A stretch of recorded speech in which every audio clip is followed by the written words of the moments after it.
Here at MICA, our vision is to see Muslims return to the state of Islamic excellence. Some of the programs we deliver include, but are not limited to, feeding the soul, creating a safe space, economic development, leadership and competency building, capacity building, encouraging positive social interaction, and promoting a passion for the deen. You can become a member of MICA Nigeria by visiting our website. Kindly subscribe to our YouTube channel at MICA Nigeria Lagos. So no space, just MICA Nigeria Lagos, and follow us on social media at MICA Nigeria Lagos. For more information, please check the chat box. Zainab, can we include the link to the membership form in the chat box, please, for anyone that's interested in being a member? So without wasting any time, I'll just introduce the topic for today. Our topic for today is today's parenting challenges. So today's parenting challenges, and we have 5 amazing panelists that are going to be speaking to us on this topic. We have Mr. Jalili Adebiyi, we have Mrs. Bilkis Williams, we have Mrs. Risco Sadiq Lasaki, and we have Shamsidin Omuiwa. Some of these panelists are people that we've had in our previous session, if you had a chance to join the Jakwa series. So Assalamu alaikum, everyone. Thank you so much for joining us once again. I will just briefly introduce our panelist members for people that were not at our previous session. So Mrs. Lasaki is a Muslima, a student of knowledge, wife of Ahmed Babatunde Lasaki, and a mother of 3. She's the director of Guided Path School in Lagos here. She's a certified teacher and a licensed human capital administrator. She's also poise and an etiquette coach. I experienced span about 15 years in both public and private schools as a classroom teacher and school ed. Assalamu alaikum, thank you so much for joining us. We also have with us Mr. Adebi, Mr. Jalili Adebi. Mr. Jalili Adebi is a behavioral scientist, system dynamist, and a social sustainability scholar practitioner with multidisciplinary, big grammar, scholarly background and expertise. Mr. Dr. Adebi is a sustainability motivated and seeks to close research practice loop. He draws a system thinking, mixed method, and practitionary approaches to model and understand decision making. He was also involved in Bill Gates Foundation funded research project, which sought to develop and disseminate perennial grain cropping system of African farmers. Assalamu alaikum, sir. Thank you for joining us once again. I'll go on to introduce Mrs. Williams. Mrs. Williams is a medical doctor, global and environmental public health practitioner. She possesses over a decade of experience serving in clinical research, managerial, and crisis resolution roles. She has a track record and success in feminine health, mental health, community and policy development, geospatial analysis, health equity, racial justice, inclusive leadership, human rights activism, immigrant, refugee, and displaced persons, health, and humanitarian services. Assalamu alaikum. Thank you so much for joining us. I think we have one more person I have not introduced. We have Aja Mulkat Ibrahim, who is wife to Mr. Shamsidin. Assalamu alaikum, ma. She's the Amira Muslim Family Awareness Forum UK, counseling practitioner in training, sexual health advocate, violence against women and children consultant, ACT. Assalamu alaikum, everyone. Thank you so much for joining us. As you can see, we have very qualified members of the panel today joining us to take on this topic. So assalamu alaikum, everyone. If you can hear me, please just unmute your mic just to confirm that you can hear me before we jump. I can hear you clearly. Thank Yeah. you. Assalamu rahmatullahi wa barakatuh. Thank you so much. So I'll just jump straight into the session. So I have a list of 11 questions. We'll try as much as possible to take those questions within the time frame that we've set, which is an hour. If I can please plead with you to try to keep your responses to about 5 minutes so everyone has a chance to share their opinion on each question. So I'll jump straight in. The first question we have here is, what are the common challenges faced by parents around the world today? So anyone in the panel can actually answer first. So what are the common challenges faced by parents around the world today? Yeah. Thank you so much for the opportunity to be part of this panel.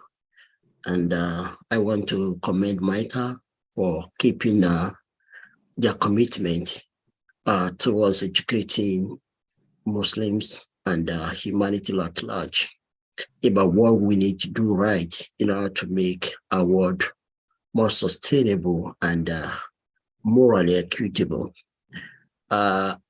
Generally in the world today, in my view, the number one problem facing parents is the issue of re-engineering. Everything in our world today is being re-engineered. The concept of parenthood is being contested all over the world. And it's not just only that.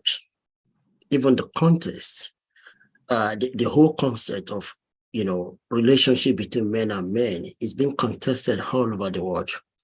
And there is a false imposition of what is considered normative when it comes to parenting. And it's not been accidental, because a big part of this is a reflection of the dominant civilization in the world today, the Western culture.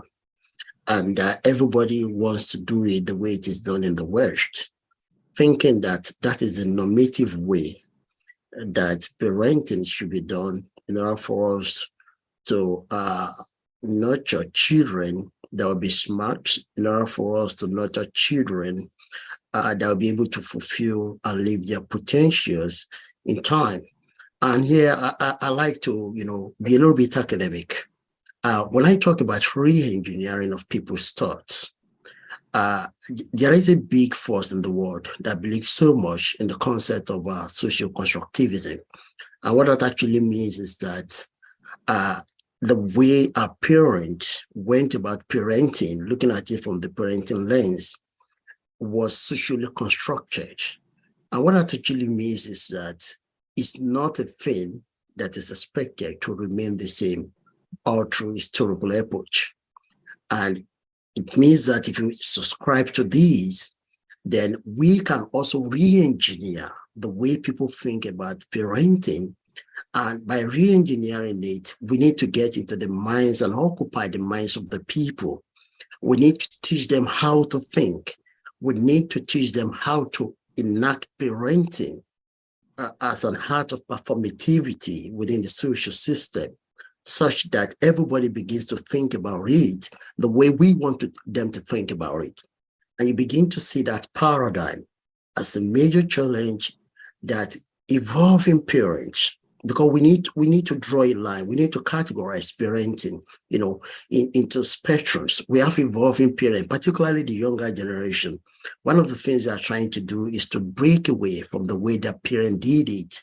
As a result of that, they come with this mindset that everything was wrong about the way their parent went about it. They want to westernize the culture of parenting. And you begin to see this particularly among immigrant communities when they get to countries in the global north, that is Western countries in North America, in Europe, and what have you. So it's a big issue that we are dealing with. That said, I'm also a big proponent of the fact that parenting is not something that is static. It is not important that we do it the way that our parent did it. But I think the most important thing is that we do it the way that our value and our conventions want us to do it. And another big issue, and that leads me to another big issue, that parenting that we are facing in the era of parenting, which is religion. When you look at our society, the global community today, there is an increasing attack on religious values and everything that religion seeks to promote. When you go to educational institutions, public educational spaces, they are not structured to teach anybody about religion, because the foundation and the nucleus of everything they do, we do. I'm a professor in the university. I'm not allowed to talk about God, and I'm not hired to talk about God. And the implication of that is that I'm hired to do what I'm hired to do. So look at it. Our children, they will go through public educational system, which is a part of parenting system. And that is where people get it wrong. They always think that parenting is what we are doing at home alone. No. What your children is learning in their various educational spaces is part of the responsibility of parenting, because it's not all aspects of parenting that we as parents handle. There are parts of the aspect of parenting that is handled by the educational processes, socialization processes that our kids are going through. So when you look at the foundation of what is being taught in the school, and you compare it with what parents expect of their children, you begin to see a great mismatch, particularly in an era where everything is being socially re-engendered and reconstituted. The concept of gender is now one of those tense concepts that is being reconstituted, that is being re-engendered. Our children are being taught what negates their value, and they have no voice to say no, we're not going to accept this. Even the parent, it's getting to a stage, their hands are going to be tied. They're not able to reject this. So that educational process that becomes an embodiment of the parenting process is also one of the challenges we have been exposed to experience now. So meaning that you're guiding your children in one way, when they go to these spaces, they are being directed in another way. So they begin to negotiate attention of option, what to do, what not to do. And that also comes back to the entire socialization process. For families that are consuming TV, in my household, there's nothing like consumption of television. I deliberately took it out. I explained to my spouse why it needs to go out of the way. And part of that is that I understand that there are things that you don't have control over. And the best way you can actually get control over such entity is for you to take them out of the way. So if you're a family that consumes the TV, it becomes part of the greatest challenges you're going to be facing. Because when your kids watch the TV, the thing that happens in behavioral sciences is they own the process of decision making. I cannot own your decision making process. Parents make these mistakes that they own the process of decision making for their children. A behavioral scientist will tell you that is not possible. A normal, rational human being will tell you that is not possible. When you sit beside your family members and you watch a TV program, they are going to be processing information that they may not disclose to you. They're going to be making conclusions and they're going to be making decisions that becomes part of their personality and that becomes part of the challenges that you might have to deal with as a parent as they evolve through time. And you see this and you begin to ask this question: what control do you have over the activities that are being projected in this TV? And mind you, the whole purpose of the activities in the TV is not essentially for entertainment. There is a psychology that comes with it, that they want to engineer, construct the way people should be thinking, should be processing information. They want to construct how people should be dealing with things. Even the same concept of teenage that we are going to be discussing today. Many people are not aware that the word teenagers that we deal with as parents was created as a marketing category, not essentially as a human category. And the whole idea was to create a whole body of thinking process, attribute around the concept, so that folks who were marketing executives who came up with this terminology can produce products that fits the category. And they did it in a way that they re-engineer the minds of the American youth in the 1940s, when the word teenagers first made it to the global vocabulary. They re-engineered the thinking of those kids that this is the way you should be acting in the society. And they started acting in accordance with that expectation. And part of that is their freedom to enact their sex, is their freedom to enact their liberty to determine how they want to do things. It became like a rowdy thing. And that was the whole idea. It was not accidental. It was as construed. And that exactly is the biggest issue that I see that as parents we are dealing with today. We are dealing with a situation whereby we do not have control over majority of the narratives out there that seems to influence what our kids are doing. I like to stop it here, and then when we get into the substance of the conversation more, I'll be getting into practical aspect of my thought on some of the questions I'm going to be asking. Thank you. Assalamu alaikum. Thank you so much for that. Does anyone else want to include or share their own point of view with regards to common challenges that parents are facing in today's world? Assalamu alaikum warahmatullahi wabarakatuh. Thank you. I think almost all of us on the panel would have a say on this. That's why we're here.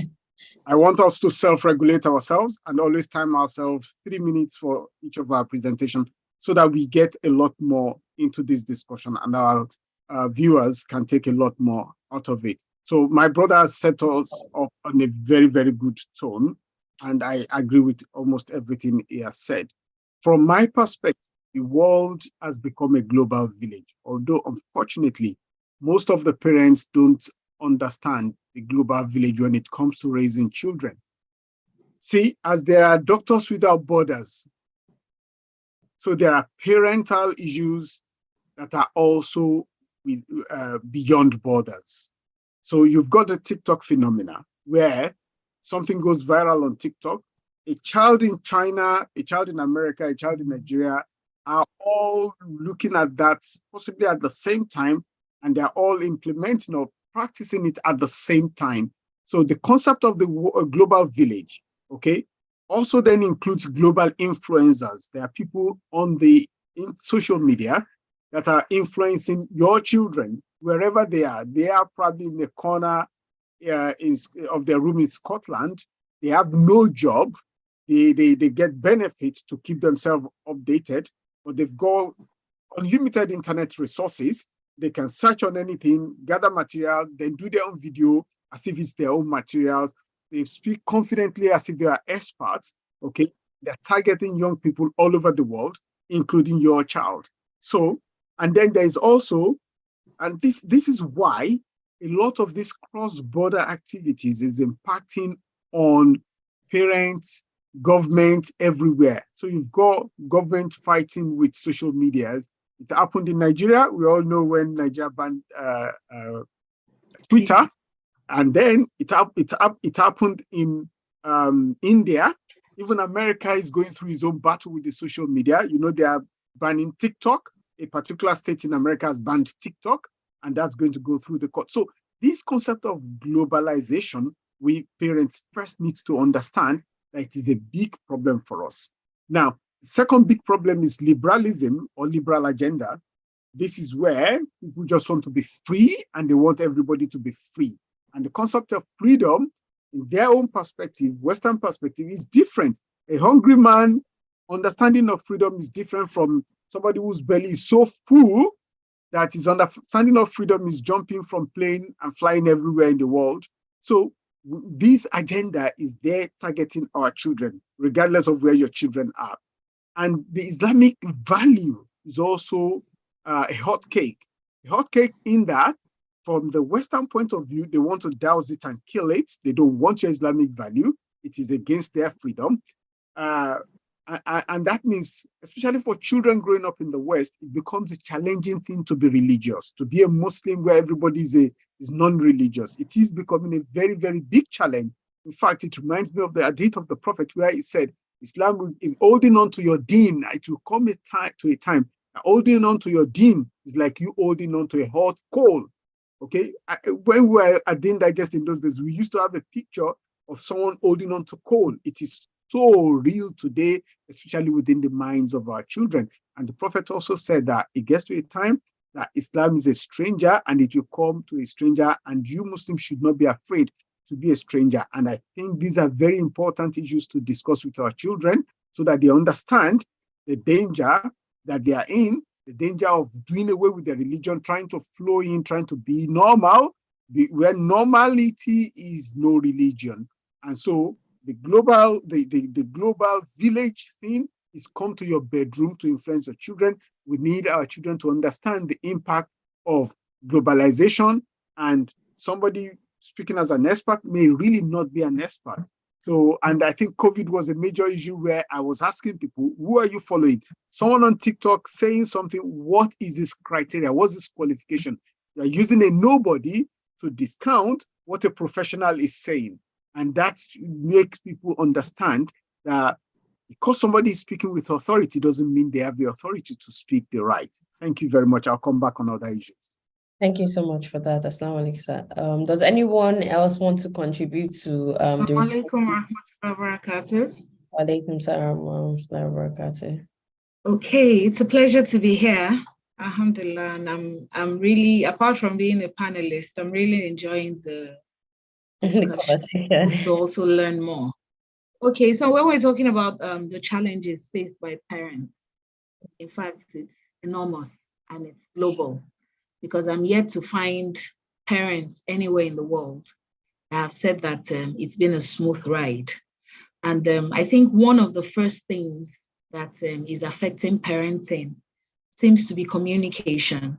It seems parents are speaking a different language and the children are hearing something else.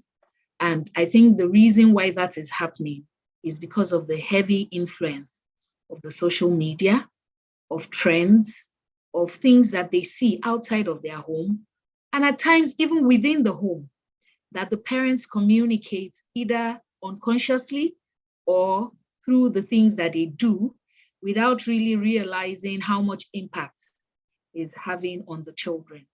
It's no more a case of do what I say, and not what I do. Now, children will listen to you, but they'll learn more from what you yourself are doing, which is a very big area that even parents are faulty in, that we can find them faulty in, because we unconsciously too, without knowing, we're also affected by this social media craze, the trends there. And if you cannot absolutely control yourself, then the people you're supposed to be mirrors to would indirectly also learn from you.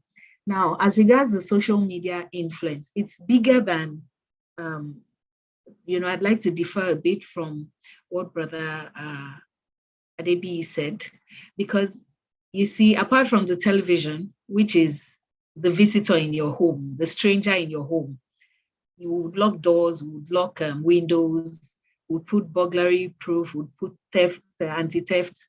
However, would put on the television, and that's the stranger that is teaching our children. But is it limited to the television? We have several devices. We have the systems, the laptops, whatever top it's on, be it palm top, be it laptop, be it tablets. We have the phones, which we carry around everywhere. The children increasingly have access to it. So, and all of those things, the control measures are not 100%, because at times they are even age-based. If you're able to control the kind of sites your children go to on YouTube using their age, before you know what, they'll grow. And then they get to the age where they have that access to it directly. So I think it's the conversations that would matter, being informed. The challenges won't stop. And so parenting has to be something that is consistent and does not stop either. So with every challenge, there has to be a conversation around it. So I would rather parents spend more time with the children on these things, do the social media together. Maybe not as much as they would, because as generations evolve, children are getting more savvy than the parents. So what probably we learned as young adults, children in their teens are learning it now. What they learned in their teens, children that are just in primary, lower primary, can operate devices, can go to places that even the parents did not even know existed on their phones or on their devices.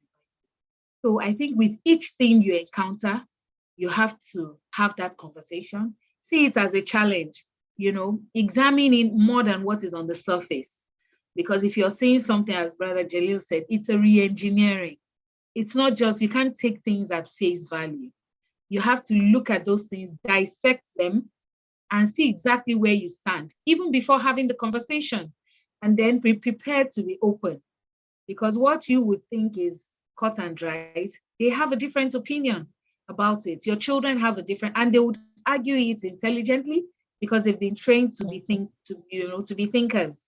So it's no more daddy, mommy knows it all. In fact, even while you are listening to them, you would have to start changing some of the things that you wanted to say before, such that it doesn't land on deaf ears immediately. Exactly. So the challenges are everywhere. If we begin to enumerate it, I'm sure that's what we'll spend the whole time doing. But how are we dealing with it is the number one thing. Are we ready for the challenges that we have envisaged and the ones that we have not even envisaged? Now we're talking about, before it used to be you're either a Muslim, or you're not. Now, even in Islam, we're having groups of people who are LGBT and they still say they are Muslims. So if you're telling a child, Islam forbids, diverse behavior, if I may put it that way, and then they go online and they find a prominent member of society who is Muslim and who is, can be found in one of those categories. You see now that the conversation now has to emerge. So what are they doing differently? Why can't I express my inner self like it's being said? You understand? Why can't I be myself and still worship? And we have other religions that surround us that it's so fun. The worshiping is fun. Like you can basically do anything and still worship with it. You can dance, you can sing, you can meditate, you can do whatever is trending, and it's still part of worship. However, Islam is not like that. We work with a certain code of conduct. So the challenges are external and they are internal too. I also mentioned the things that we have innate in ourselves, where we fall short as human beings, our own, the places where we're not particularly perfect about, but we still have to be parents. So being able to balance the inner self, the inner nafs that is we're also battling with, and then guiding these children, it's a big challenge, which I'm sure we're all prepared to face. Let me leave the floor for my sister to make her comments as well. Thank you so much for that. Yeah, go ahead, Ma. Jazakallah khairan, Stars. May Allah honor you too, inshallah. I'm going to sound like a broken record today because all of my answers will start with, let Islam be your guide. Islam is the answer. Because as everyone has said, it's a continuous struggle, and that struggle is pliant. That struggle is like COVID-19 ribosome. It's changed, like when you look at it now in the microscope, next minute, it's a problem. So let Islam be your guide. And I would start, like, as far as I'm concerned, today's topic, we've already put the cart before the horse. Like, is step by step. The problem doesn't begin with parenting. It begins with how you choose your spouse. You are the same one, you are the alpha, only lawani. But when you want to marry, you are the one that will now go and take that auntie that used to do fake lashes. You will not start with all the sisters, they just shasalatu. You will go and take you will not say that you want to convert her. Problem tiwa. So you will then expect that person to cater to your kids and teach them Ali Batasa, Fatiateneha, Tejiwidi, contemplation. Otilo. Because that, as we've said, each of us has our own struggles. And in spite of the fact that, you know, some people may look more religious than the other, that's not a criterion, you know. People have different struggles, as Sister Azakia said. But at least start from somewhere. If you want to buy a laptop now, you not go and buy the one that you have to plug it in before it works. Like you cannot carry it outside of your house and work with it while on the go. Everyone has a basic standard now. It has to be like 63 gigabytes. It has to have like Wi-Fi adaptability anywhere. It has to have swivel that can go 360. You know, all those things. Do it in your life too. Why do you want the wife that does not have 360 swivel? Like start with that one first, so that half of the problem is gone, and you can then have engaging conversations, because you are telling your wife that we are going to name our daughter Aisha, and she's like, your cousin is Aisha, me am Aisha, your mommy is Aisha. How many Aishas do we want to have in the house? Now you have to start explaining the reason why you have to give that child a Muslimic, as the Westerners call it, a Muslimic name. Like, these are just basics that it shouldn't even be a matter for argument. You just breeze through that one, and then you can face more important things. So I'll leave that one for now. And then I wanted to say to some of the conversations we've been having, and I like that we've all had diverse responses to it, which is that there's not one way to the market, right? Onokon Waja, it's a Yoruba proverb that says that there's not just one way to the market. So there are many ways to approach these problems. And part of it is that, like, for example, in some households, there's no TV. In some households, there's TV, but the conversation that follows it is existent. In some households, there's no TV, there's no conversation. They don't even greet themselves in the morning. In some households, there's TV, there's conversation, but the conversation is nonsense. So now there's different ways to it. But again, coming back to Islam, Islam teaches us moderacy. Everything should be in moderation. That is your hallmark as a Muslim. Then you discuss it and say that this point, and I love, there are certain things I've just been writing down, and I know that this session will be more advantageous to me than to the audience. So that my book will be full. So Sister Zaki said there's a code of conduct. Dr. Adebi said that the priming is not even for entertainment, it's for information, and for the children to believe that we are the gold standard for information. Don't answer Quran, Quran more. Don't answer your mommy, that your mommy that is slacking. She's the only one that is wearing hijab in the whole of your school. She doesn't know anything. Your mommy that doesn't know what mascara is. Don't answer. We are your source of information. One and only, believe us. Even if the angel Jibril is beside you, by Eminiko believe. Then Dr. Shamsuddin says that, you know, the problem is discipline. How do you want to discipline these children? How do you approach the matter of discipline? Do you even know what they are doing? You don't know TikTok. You now want to come and talk about don't eat Tide Pods, because you don't know what is trending, and your kids have the fear of missing out, FOMO, that's what they call it, because they're like, when they get to school, everyone's like, oh my God, did you see Sandra Lee yesterday? And it's like, number one, talented Sandra Lee. And you're the one that is saying that they should not watch you too, you don't know anything. So when she comes out, she said that Sandra Lee is doing it, you will think Sandra Lee is her classmate. Meanwhile, Sandra Lee is omo wala kan lórí TikTok. It was like, when you are going to school like this, today's uniform is half midriff top. What is the uniform for more? So as she's going out like this, midriff. You are not saying, Alaja Agbaola Berele. She not say, no, Miss Sandra Lee. You not be saying, we are Sandra Lee, we are teacher on. Okay, you don't know what is the uniform for more. So like there are a number of angles to look at this from. But the thing is, don't put the cart before the horse. And I'm going to end on that. When you're making choices, make choices based on Islam.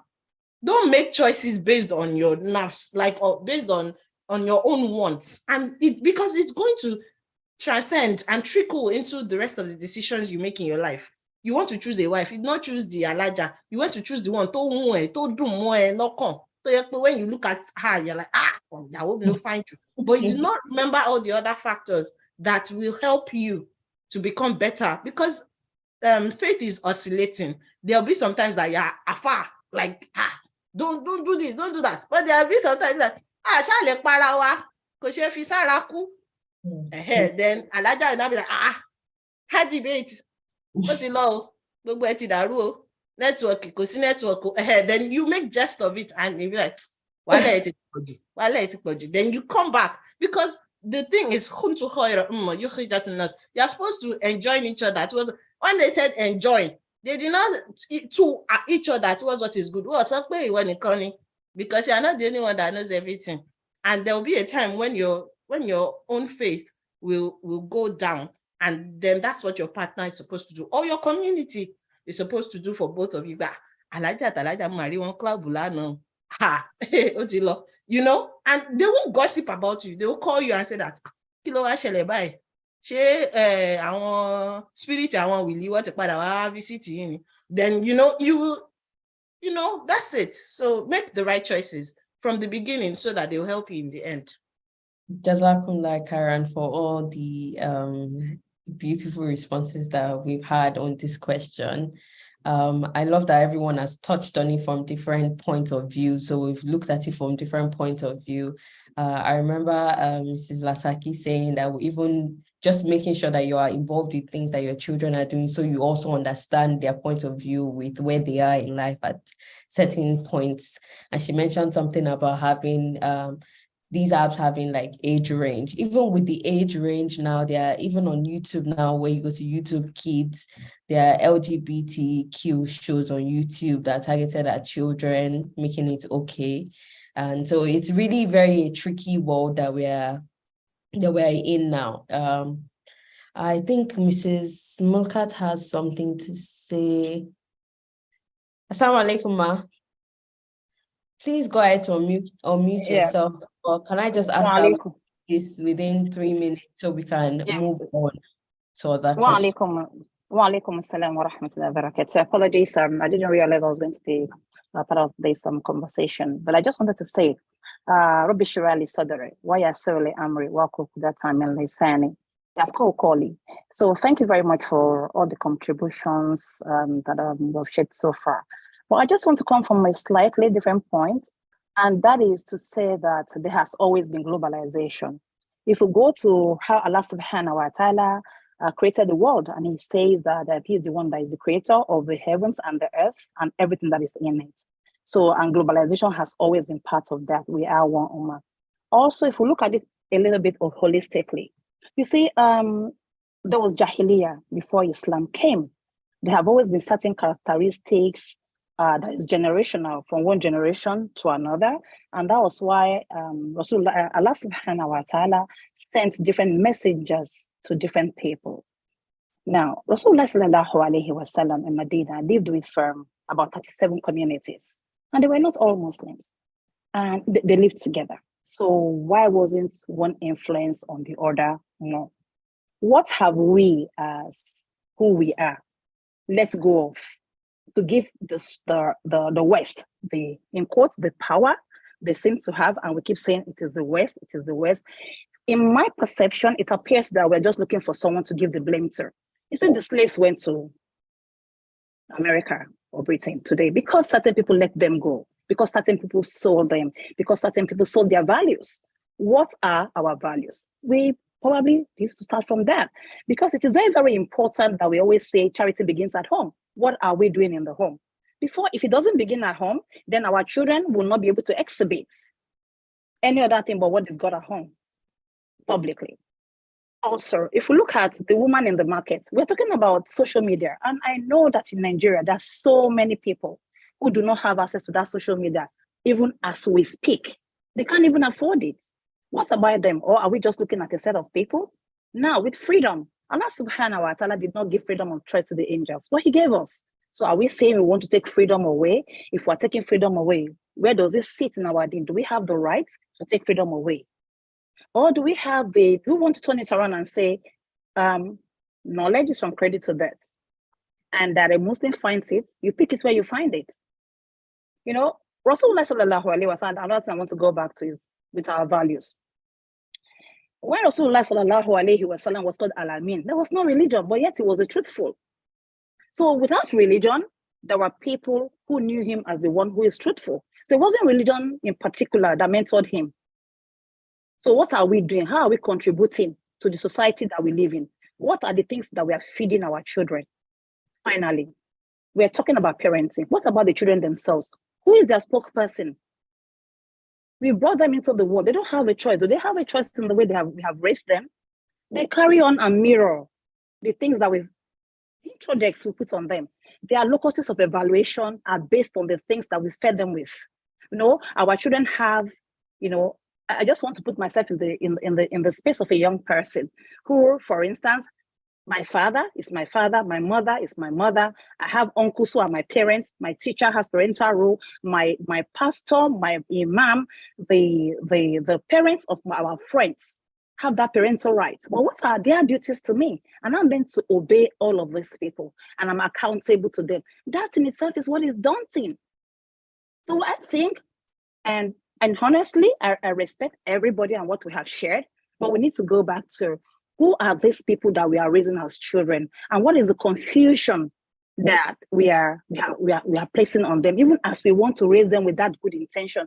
But it doesn't end with intention. We have to have the intention and look for the right things to feed with our children. If you have breast milk, you will not give your child water. Let's look for the right thing to give our children. Where we have made mistakes, let's go correct it. And then let us stop the blame culture. I just wanted to put that out there. So far, assalamu alaikum wa rahmatullahi wa barakatuh. Jazakumullah Karen. Thank you so much for your contribution, and thank you to all the other panelists. I'll move on to the next question. So I think we've actually kind of touched on how we can address those challenges. I'll move on to the next question I have here, which is things that parents can do.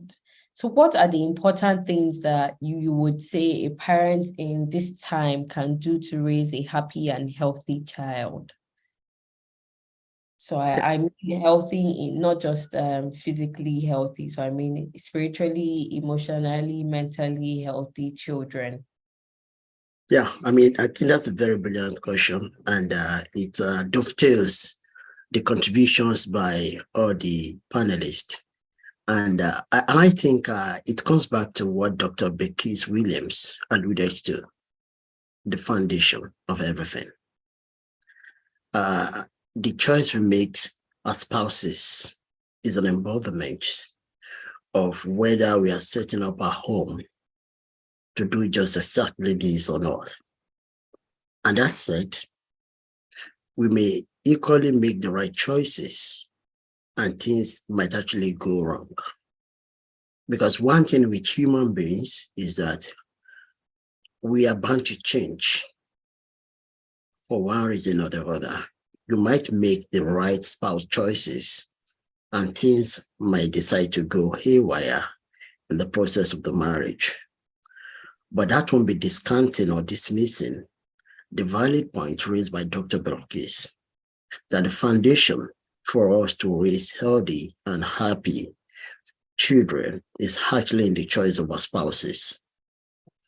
If you want to raise a family with value proposition derives from the religion, then it is important for the husband and the wife to have a commitment, to have an understanding of their deen. And this is one of the areas where the foundation of marriage is really a part of what determines the outlook of the family entirely, including whether the kids are going to be happy or not. If you have had that substantive conversation about how you want to raise your kid, that in our households, even when the kids are going to madrasa, we are going to be having our own religious conversation. We sit in the house, we have all forms of conversation. How many of us consider it important that the conversation should also include about religious values that you want to see reflecting your children as much as you want to hold yourself accountable to those values? It's not always part of the conversation. And I think creating that opportunity to hold that conversation is very, very important. The other thing is to resist the temptation that my success, your success, is based on the amount of money you're making. And I tell you this, I've lived in Asia. I'm currently living in the United States. I've lived in Nigeria. What I've seen, based on experience, is that the wife, the husband, we all live. And please, let's pay attention to this. We live to our various places of work, which is good, because we need to feed our family. We have responsibilities to fulfill. But what happened? By the time we return home, everybody is tired. I want to prepare for the next day of work to be able to be at my best. She wants to prepare for the next day of work to be able to be at their best. The kids were going to school, not even any time to build relationship with the kids, to ask, to do follow up about what they did in school. At the end of the day, the kids continue to be like on these subordinates, they are being subordinated to how we've been spending our life. We have not created enough time to build and sustain a robust relationship with them. But we keep, making up for that by providing for their various needs. Before you know it, we end up creating families where the kids will not be fulfilled in life, because our commitment as spouses was to run after the money. And that is how the society assesses us. And resisting the temptation to be so assessed by the society is one way to actually overcome this. And people might be wondering, how is this related to creating a kid that is happy, children that are happy and healthy? Because that question requires you to spend time with your kids to build their social emotional capability, to build their psychological capability, to build their resilient spirit, to build a robust relationship, friendship with your children. When you go back to Surah Al-Luqman and you study clearly the environment in which the conversation between Prophet Luqman and his son took place, there is a lot for us to decipher from that entire verses and the entire surah. Luqman would use the word Ya Bunayya, oh my dear son. That is just a literary way of, translating it. And it comes with that environment of love, having a conversation that revolves around love. And when you look at the summary, the insight of what the Quran was trying to tell us, it was intended to build relationship. And every single thing said in that particular surah of the Quran embodies what we need to be doing in order to create children that will be happy. It's not about what we buy for them. It's about the values we impart to them. It's about the time we've created to nurture them. And that cannot be on a part-time basis. And this is why it's important as parents that we make a decision how we want to assess our success. As an individual, I don't allow the society to determine my success, how it's going to be measured. Because at the end of the day, I know I'm not going to be held accountable by the society. I'm going to be held accountable in the hereafter by God. So I want to live it in a way that that accountability is going to play out. I don't want to be discussed as somebody who had so much property. But I want, at the end of the day, that when Allah asks me about the kids, I have enough reasons to say that I did my best. The result may not be reflective of my best, but I did my best. I don't want to come being, falling short of what is expected of me by my God. I think when we go by that principle, there's a likelihood that we are more likely to make, and then we need to come up with a vision of happiness. That happiness is not about the commodity. Happiness is not about your look. And a part of that happiness is that you live your life for the good of the society. Again, it comes back to everything that Allah teaches us in Surah Al-Luqman. When we go back to those conversational points and we live by it, we study it with the children, we use it as entry point of having that communication, that conversation, we're going to get a lot. And there can be happiness in the marriage, in the kids, if there is no happiness between the spouses. You cannot be making progress and your wife is not making progress and you expect to have an happy home. Whatever unsettles the wife is going to impact on what happens in the family. If the spouses are always at each other's neck fighting on little things, it is going to affect the emotional stability of the mother. If the father is a tyrant in the home and it gets into the psyche of the mother, there are moments we know women, I'm sorry to say this, that they will just be communicating to the kids that your father is problematic, your father is troublesome, because they want to unleash, they love their children so much. So, and that is why as men, we have greater responsibility in this aspect of creating an environment that leads to appeal. Arijalu Kawamuno does not mean a tyrant. It comes with it's about responsibility, doing what is expected of you. It's not even about right, that I'm the head of the family. No, Kawamun is not about that. It's about holding it as sacrosanct upon yourself as the father, that you want to establish your family on a foundation that is truly reflective of care, caring for her caring for you, caring for the kids, and the kids caring for you. Holding yourself accountable to this is one way we can actually create an environment that enables our kids and the totality of everyone within the family to be happy. And this is where I'm going to hold it for now. Thank you. Thank you so much for your response. Jazakallah Karen. Can I just ask every other person to try to keep their response to 5 minutes so we don't overspend our time? So thank you. I would like to stick to between 3 and 5 minutes, definitely. And yeah. So when it comes to making our children, raising healthy, happy children, I think the first thing is we need to ask ourselves as Muslims, what is the Islamic tarbiyah, Islamic way of raising our children? And there are various principles and practices in Islamic tarbiyah. I would like to emphasize just one, which is the 777, that the bonding and loving stage. So bond and love is the first 7 years. So in Islamic tarbiyah, we're told that the first 7 years you play with them, roll on the floor, do everything. It is the childhood experience for them, and they need to be happy. They need to bond with you. So you should devote the first 7 years to serious playing with your children. Okay? And if you ask yourself, what are those memories of your childhood? You will know that it is not possession, because you might not even remember the possessions you had when you were a kid. But you will remember actions that your parents had with you.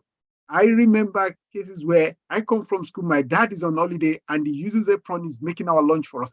I clearly remember that. I remember the time he took me on his shoulders and took me somewhere. I clearly remember that. I remember the time he took me to the mosque and we're coming back in the mosque early in the morning and we couldn't see his car there. I was barely 6. I remember that. So it is actions that your children will remember. So the first 7 years is you rolling on the floor, playing with them. The second 7 years is you teaching and minding and mending them. Teaching them, minding and mending them. Giving them guidance, giving them the boundaries about life, okay? And watching out for what their core skills are so that you can guide them towards the best of their performance in life. This is the teaching stage. The next 7 years, 14 to 21, is mentoring them and giving them experience. So you treat them as if they are your deputy. You treat them as if they are someone else's child who asks you a question. You don't get angry at the question. You listen, you guide. You respect them. You allow them to make mistakes. So if you give them advice and they say, oh, I think this is what I need to do, as long as the advice is not going to kill them, as long as that position that they say is not going to kill them, tell them to try it, okay? When they try it and they get it wrong, then come back and don't say, I told you so, but you say, let's try this other one. And if they try that and it works, okay, you are showing them life experience. Now, don't overprotect your children. It is important that they learn from mistakes. I remember when my first child was very, very young. That was when we put the iron on the floor, she runs towards it. Then we decided, you know what? Let's just make the iron warm. Then take it offline, put it down, let her rush. And she rushed to it. She touched it and said, wow, Ever since she never goes to an iron, ever. And that is part of in life. And I didn't want to go into this, but when my brother said he doesn't have a TV or discouraged TV, that's fantastic. Some homes are best like that. But I tell you, your children, they are better off you sit with them, or the experience I have, sit with my children. Every cartoon they watch, every single cartoon they used to watch, me and my wife, we know those cartoons. I'll pause the TV and I'll say, what did that child just said there? And they'll say it and I'll say, but what do you think? And if I give them information and ask them again, what do you think? And then they start to self-reflect, self-manage information that they are getting. They have to see it from a different point of view. And they will never see it from a different point of view if you don't sit with them. Now, some of the things that also worked for us is every 5 minutes Nasir, 5 minutes, not a long time. Nasir after Salat that we pray together, I'll share in Nasir. Those tidbits, it helps build their iman. And another thing is we sit down to say, oh, let's devote 30 minutes to reading the Quran. We read it in Arabic. Each person will read a page each. And before we go, we decide, let's read the translation. And we read this translation and we ask everybody to reflect on it.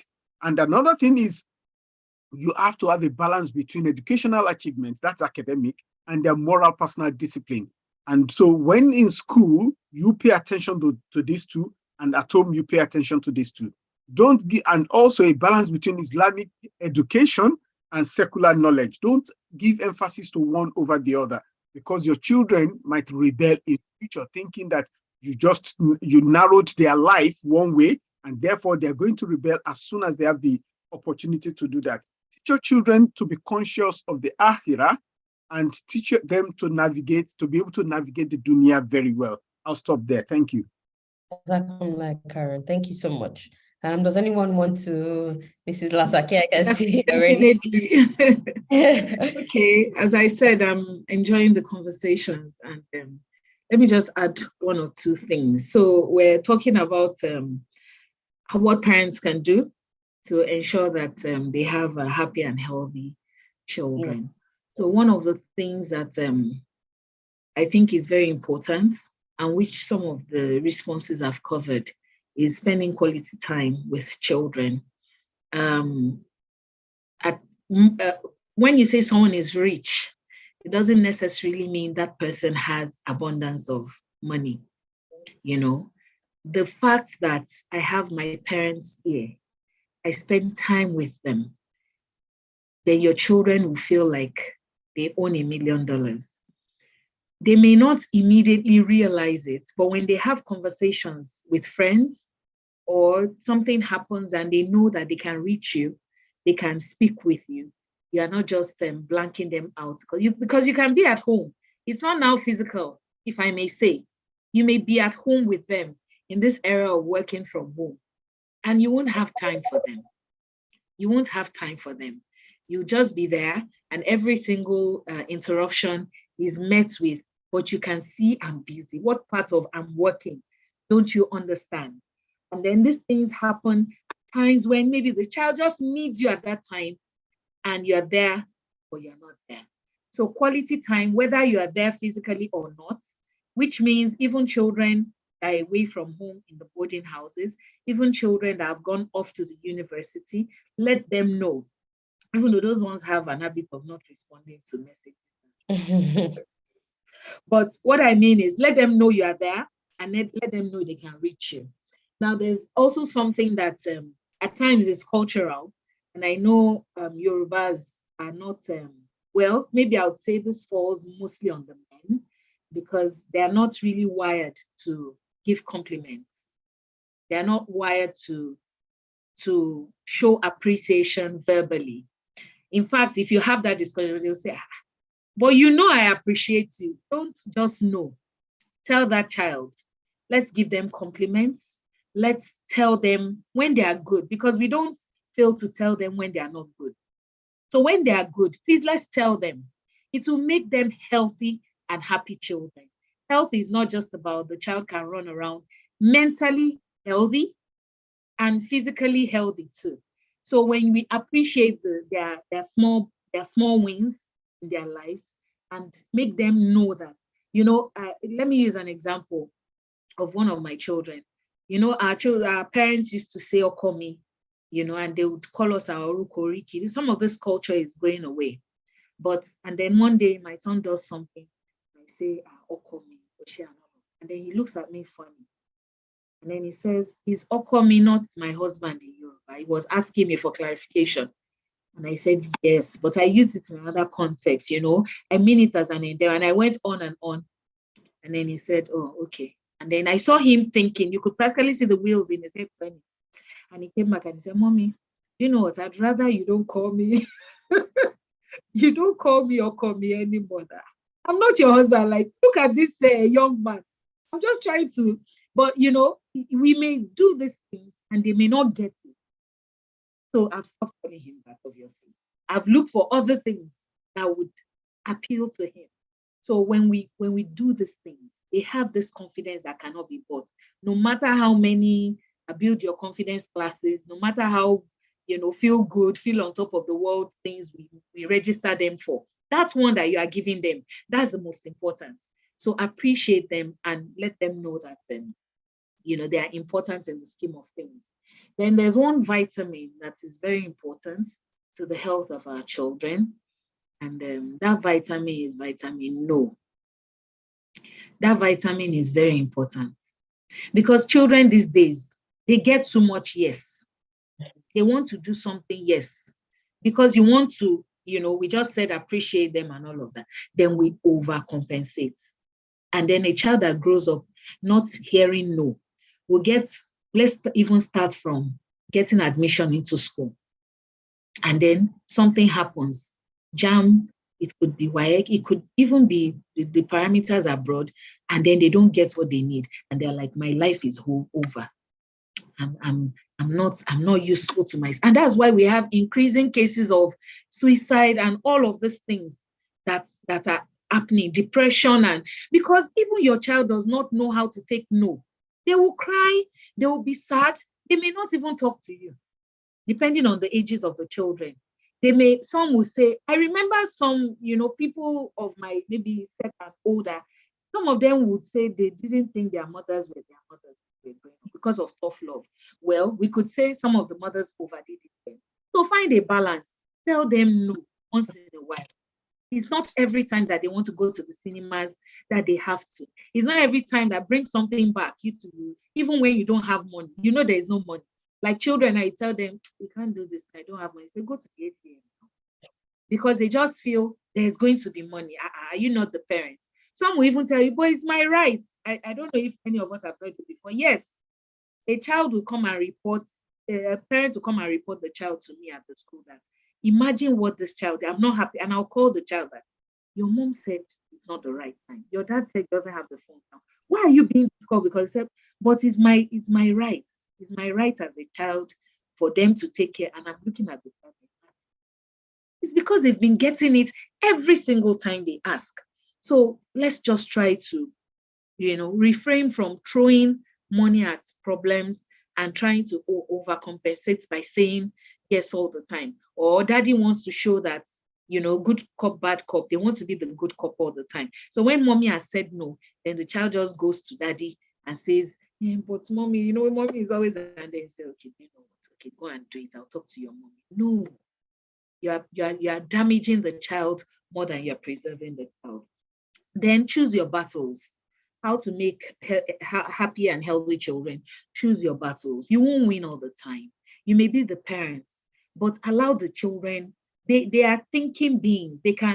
Once they can table what they are saying, they can give you reasons why they want to do some of the things that they want to. Just allow them win sometimes. You know, choose your battles, because the day that you are going to stamp your feet and say, this is what we are going to do in this house, and I call the shots, they will keep quiet. They won't become tyrannical, because you have children that will just, you know, flip on you and say, but I don't want it. I don't know why you should force me. Depending on where you live, though, I'm sure those in the Western world have that more than those of us here. We've known how to, you know, correct our own. A quick, let me not go into that, so that social.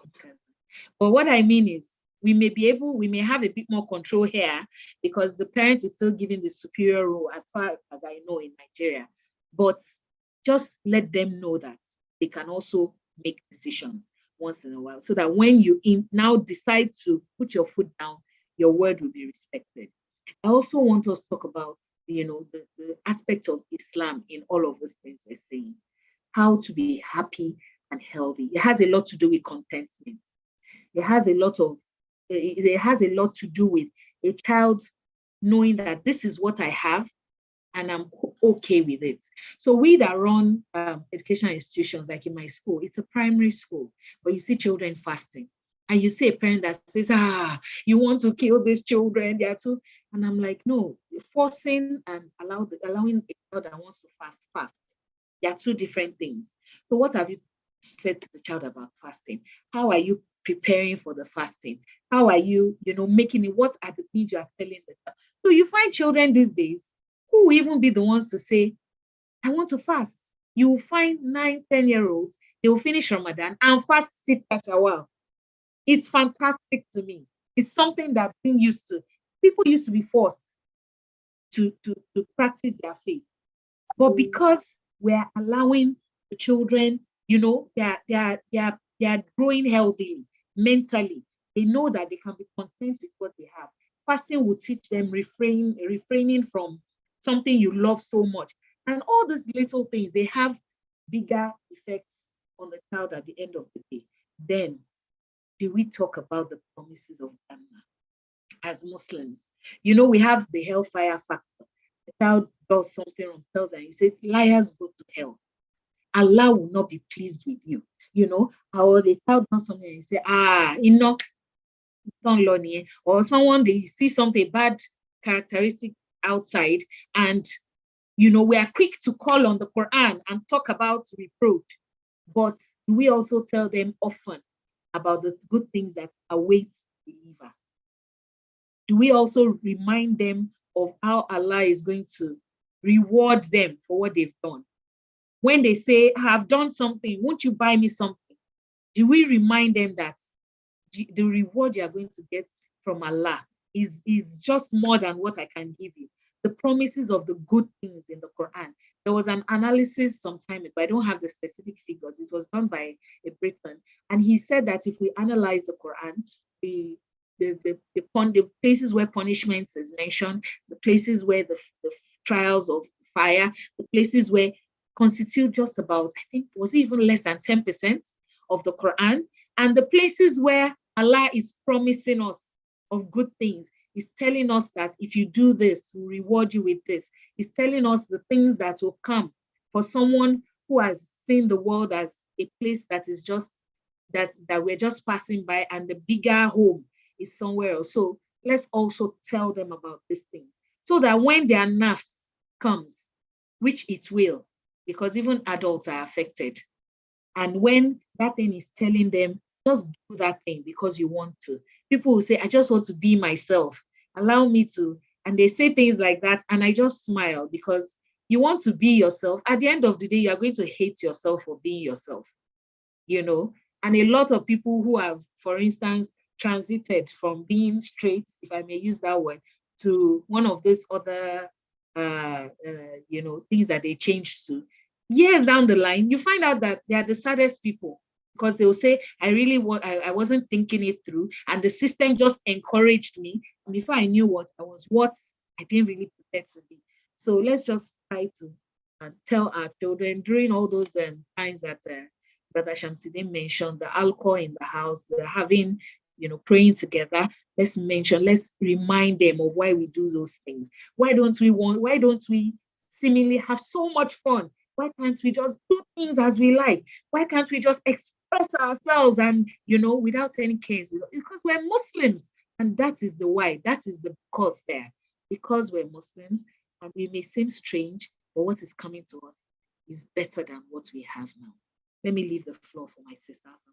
Jazakumullah Karima. I know Sister Mulka wants to contribute to what everyone has said. Assalamu alaikum. Just unmute yourself and speak.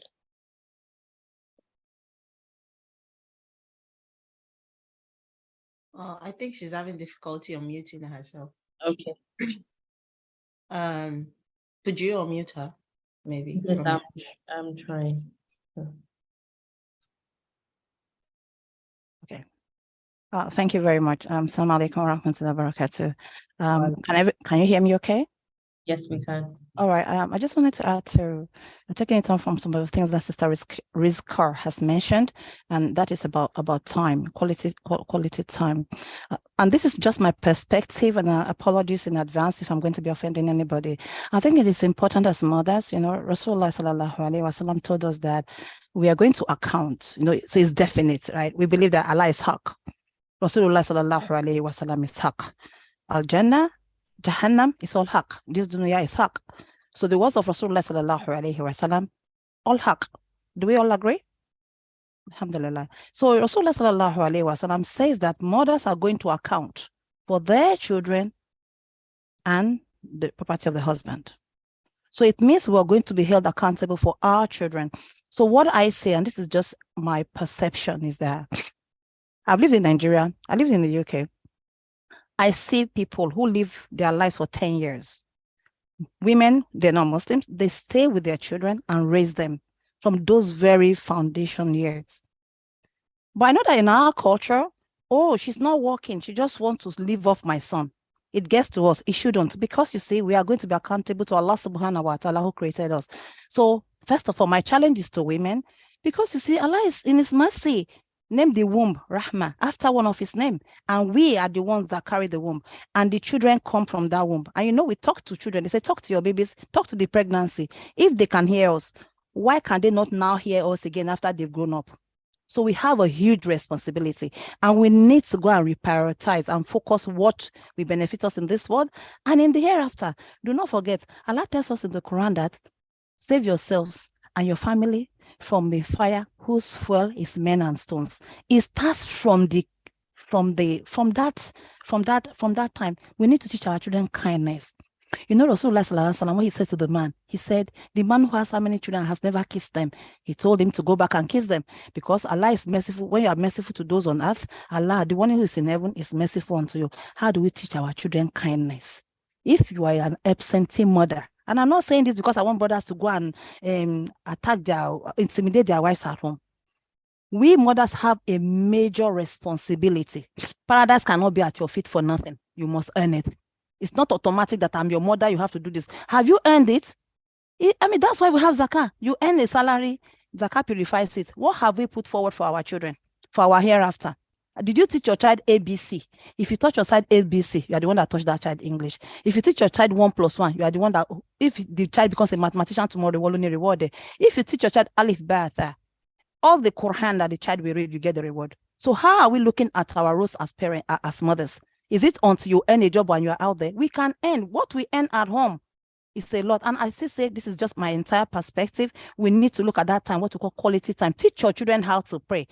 And we have to, just imagine it, for instance, oh, you have to wear hijab. Kilode, the child is not yet matured. When they are 7 months old, and that's not exempting me, 7 days, I've put my child on hijab without understanding. But until I met a family, when it is time for that girl to wear hijab and begin to cover from her cousins, they've given her the knowledge. They will celebrate. All the aunties will come and say, party. This child wants to start having me warahi hijab, something that is okay with Allah.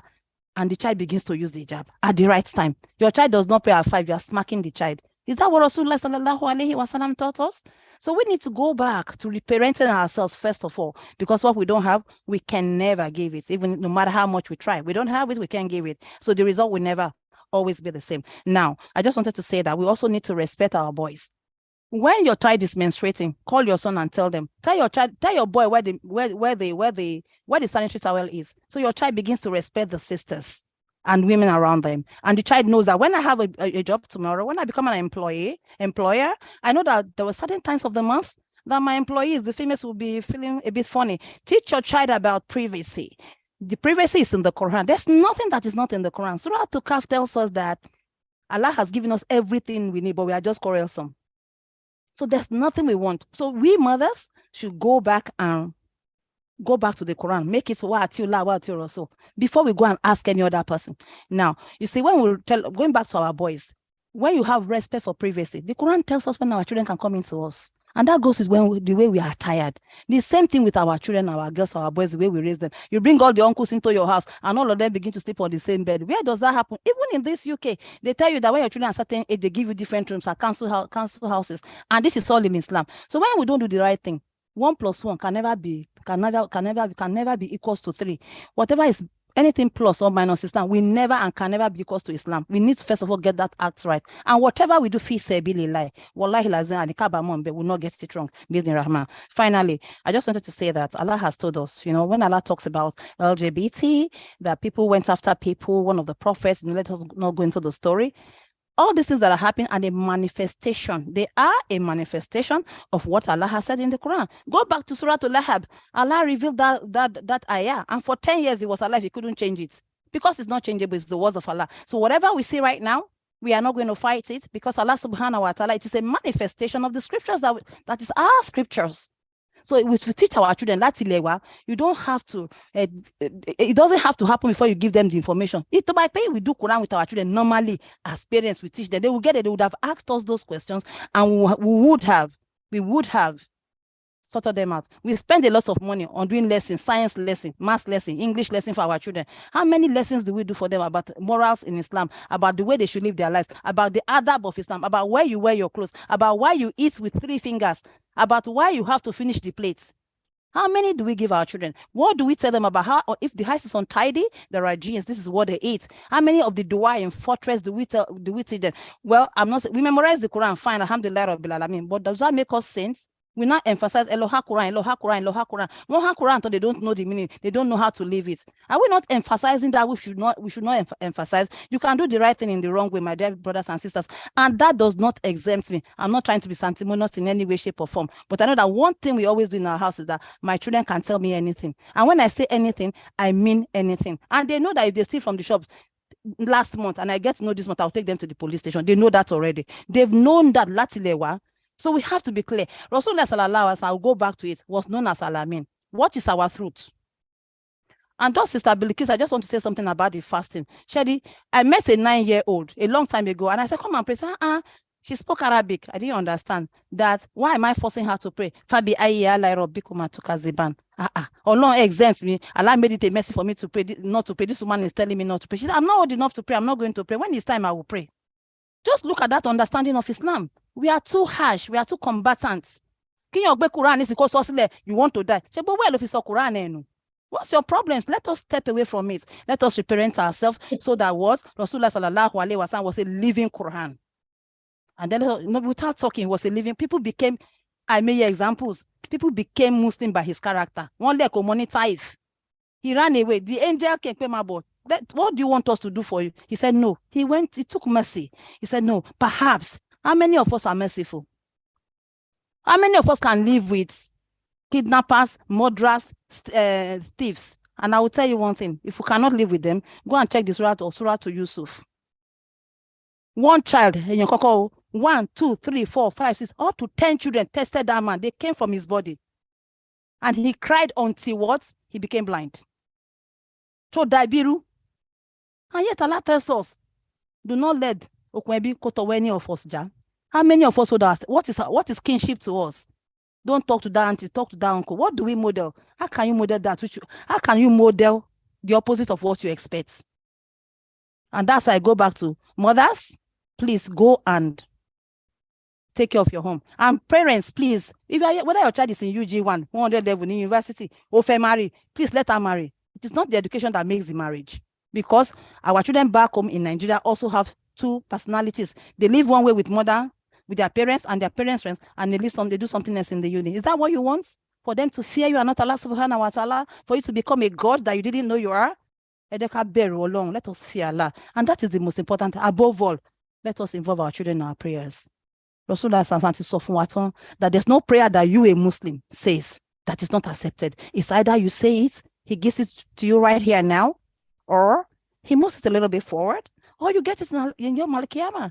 And it is dua that changes our destiny. Let us hold on firmly to it. And may Allah subhanahu wa ta'ala protect us and guide all of us, our children, our tongues. May he inspire us to supplicate in a manner that is acceptable to him. May he help us and expose us, show us the nur. May he shroud us in his and put. Shaitan is the only enemy we have. May he become co-jailing forever and ever. And in any way, shape, or form, including us, our children, and our progeny, all of our progeny to the end of time. Assalamu alaikum wa rahmatullahi wa barakatuh. Jazakumullah khairan for your response. Assalamu alaikum. Is there any need to comment? What is sort of like? Oh, I'm sorry. I'm starting to Yoruba. Like most of the comments, the speakers have said they've covered a range of things. But I would like to go back to this, and I see a brother is asking a lot of questions, and he loved the way that she just responded to those questions. And may Allah Azza reward and bless Brother Shamsuddin. Thank you so much for tackling some of these questions, because you can see that it is a pressing matter and a thought on that brother's mind. And we'll speak to it later if we get the chance in this session. But I'm loving the responses that Brother Shamsuddin is giving to this brother. And I hope that brother, it helps to guide you, and Allah Azza will clarify these issues and respond to the matters that really hold dear to your heart, inshallah. So I'd like to add one more thing to this issue is, what do we do in our youth? So because the youth of today are the parents of tomorrow. So what are you doing with your time now? Are you attending counseling sessions? Are you taking therapy for yourself? Are you reading the Quran and contemplating? So it's different from tafsir, is different from tadabbur. So are you listening to all those lectures then? Are you, when you reach home, when you get home, are you contemplating on the thoughts of the Quran? Are you reading those footnotes? Are you reading those stories? Are you listening to lectures so that they will inform and guide the way that you think about it? As she said, it's not enough to memorize the Quran. There's a direction that your thoughts should go, especially now that there are so many influences that appear to be the normative stream. So this is how I should think. I should be liberal in my thoughts. But again, going back to what Sister Razaki said, there's a code of conduct for Muslims. So first of all, if you are going to print it and put it by your head stand and say that code of conduct, okay, thou shalt not do this, thou shalt, because for Allah to have printed the 10 commandments and given it to Prophet Musa on stone, that you must hear, even if you're a coconut head, see, it's on stone, it's not on paper, it cannot be eaten by termites, is here. So that means that we need a reminder, we need a solid reminder, and we need a guide. So have that guide permanence, and then always go back and reference it. So what are you doing with your youth? Are you building yourself? When I was in university, I was tying scarf.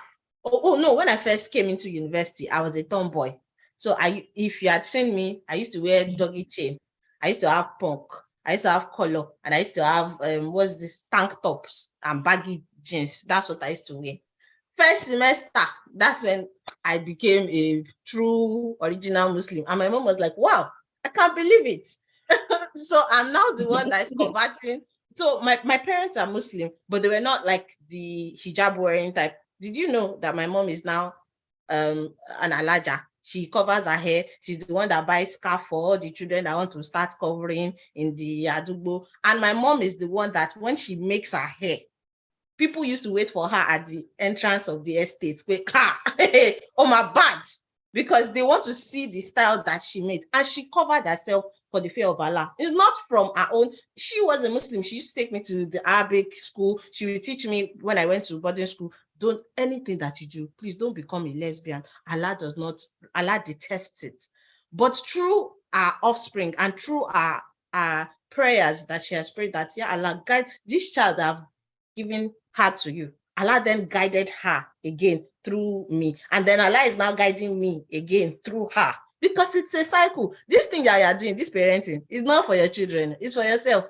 Because when you grow older, I can assure you, you won't understand certain things. And it's now your child who is well aware of the challenges of the new world that will now tell you that, mommy, no, this is how to do it though. I know that it appears normal, but it's not normal. There's a catch behind it. And so then they teach you again. They re-engineer your thoughts again. And then you now know where to be guided. Because even Allah says that be merciful on your parents as they were merciful. There is a reason why he's telling them about that mercy. Because when time comes, you yourself will falter and you start doing nonsense. You are the one that will call party and Obesere will be the one playing because you want to ye daddy pada. You want to remember your father because now you have become a child again and you have become so, because you don't have work now. You are just collecting salary and just enjoying yourself. So now it's easier for the Shaitan to be your companion from morning to night because Telemundo is your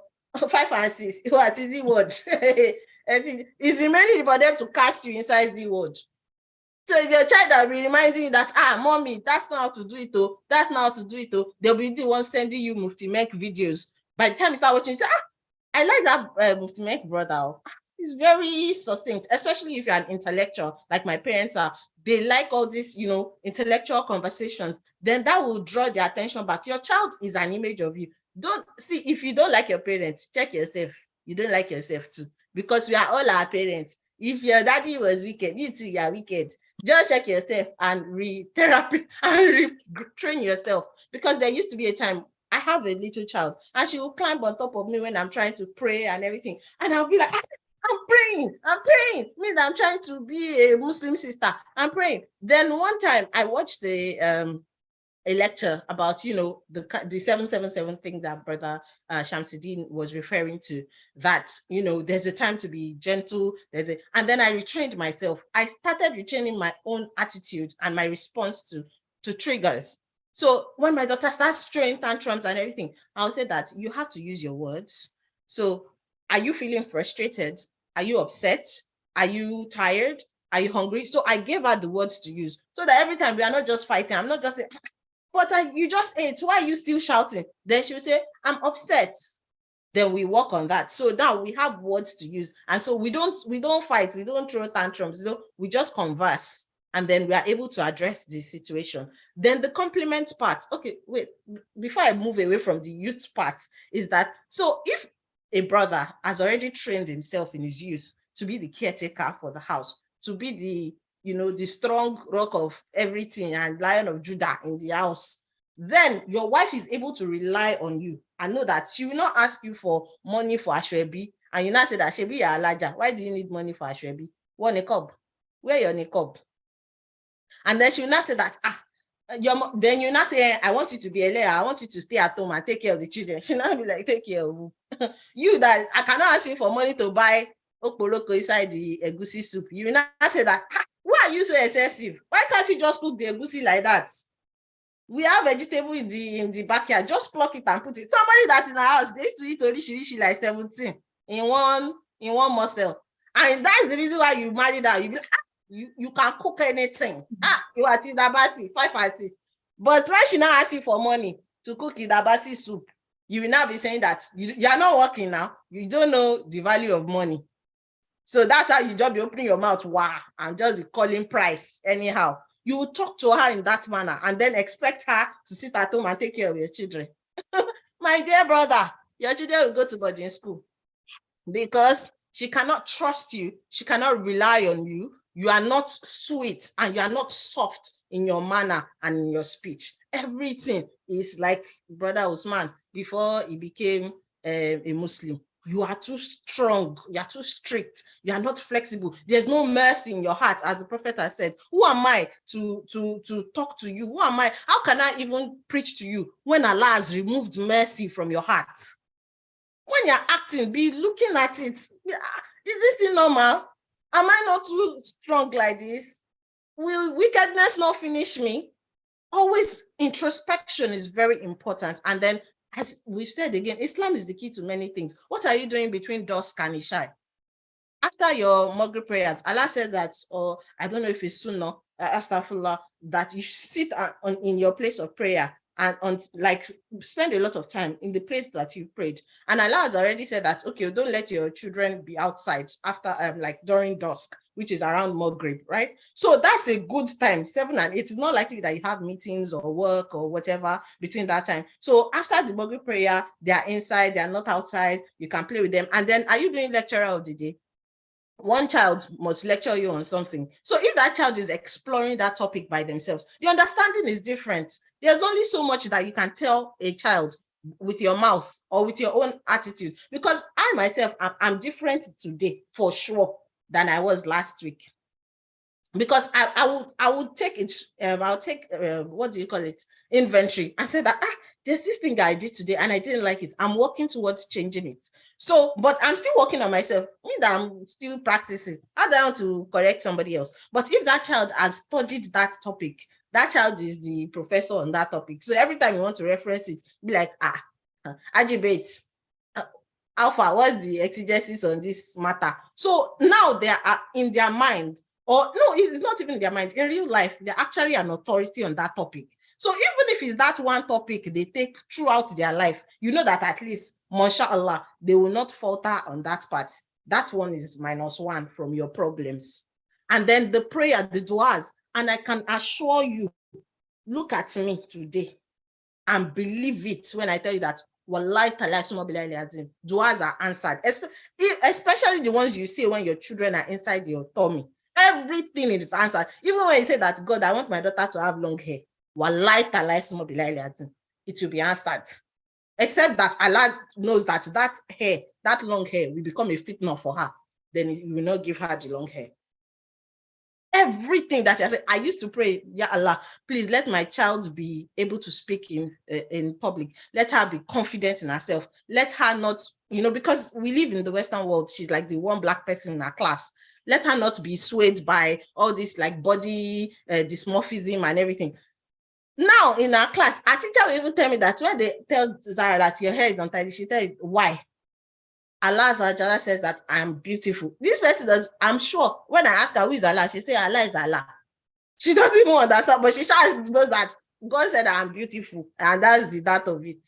So you must compliment the children, spend time with them, be a role model. So she also has this, I don't know, like this toy case where it has like makeup stuff. As you said, when they are like between 1 and 7 years old, allow them to explore, don't be too harsh. And then she did makeup one day and I said, this makeup is fine. Are you going to school like that? She gave me this look. And I was like, please, can you explain this look? She was like, makeup is not for outside. That's what she said. 4-year-old. She said to me, makeup is not for outside. So, alhamdulillah, I don't even need to say anything because she knows that me, I don't do the makeup outside. So why will I? She gave me that look like, what's happening here? This man wants to go and sell me, Abi, because I don't understand. You are not wearing makeup. You now say me I should wear makeup. For what? So, like, use your youth wisely. Train yourself now. Start self-regulating. Be in the habit of taking inventory. Have a code of conduct. Have good friends that will say that, no, that's not the way. Perhaps you may consider this other way. There's an alternative route to think about resolving this issue. Spend time with your children. Maghrib to Isha, lecturer of the day. Do duha every time. If you see one child doing something, don't say, what's your business? Mind your business. Pray for your child and say that, Ya Allah, guide my child to what is better than what I seek. Mind your business. And then self-regulate. There's one more thing I wanted to say. Oh, and my mom is the best. Thank you. Because, and the reason I say that is that what I noticed is when I was younger, she used to work on the island and she found time to check my assignments every day, to check my bag every day until I was in university. My mom still checked my bag every day in spite of it. So morality and religion and everything, because we are all a work in progress. We are all a work in progress. You may be an alaja, but you're moral. So the one that you know how to do, be consistent in it and start doing it. Allah guide us and accept our dua. I mean, Jazakumullah Karen, thank you all for very important and interesting input. We have overspent the time, so I will kind of pick the most important questions I think we should touch on before we leave, and I'll merge them into one question, and I'll just say everyone spend 5 minutes please to just briefly touch on those questions so we can then take the questions that we have in the chat box. So the question here is, how can parents help their children cope with discrimination, especially for parents that are parenting outside the country? mental health problems, because we know that these are things that are very pertinent to our current world, bad company, and addiction. And I'll also say, dealing with finding their way around religion, in the sense that especially when you are growing up outside the country with the rise of atheism and people just not believing in religion anymore. So how do children navigate all those challenges that are very, very real in today's world, that might not have been real for us in our own youth, or you in your own youth? But so, and who wants to go first? But please, let's try to keep the response. These are all issues that kind of relate to each other, which is why I put them together, so we can have the response can cover all of that in terms of how children should go with dealing with those struggles. Can I ask you to do like a thumbs up, Sister Mariam, when we're like approaching the 5-minute mark? Because these are issues that people are passionate about, and so they don't even know when the time is going. So give us a thumbs up or something. Okay, no problem. I understand. So anyone can go first with responding to the question. Well, I think those in diaspora would have a lot more to say about these issues you raised, not because they're not happening in Nigeria, where I am based, but because there's still a bit of cultural influence for our children here.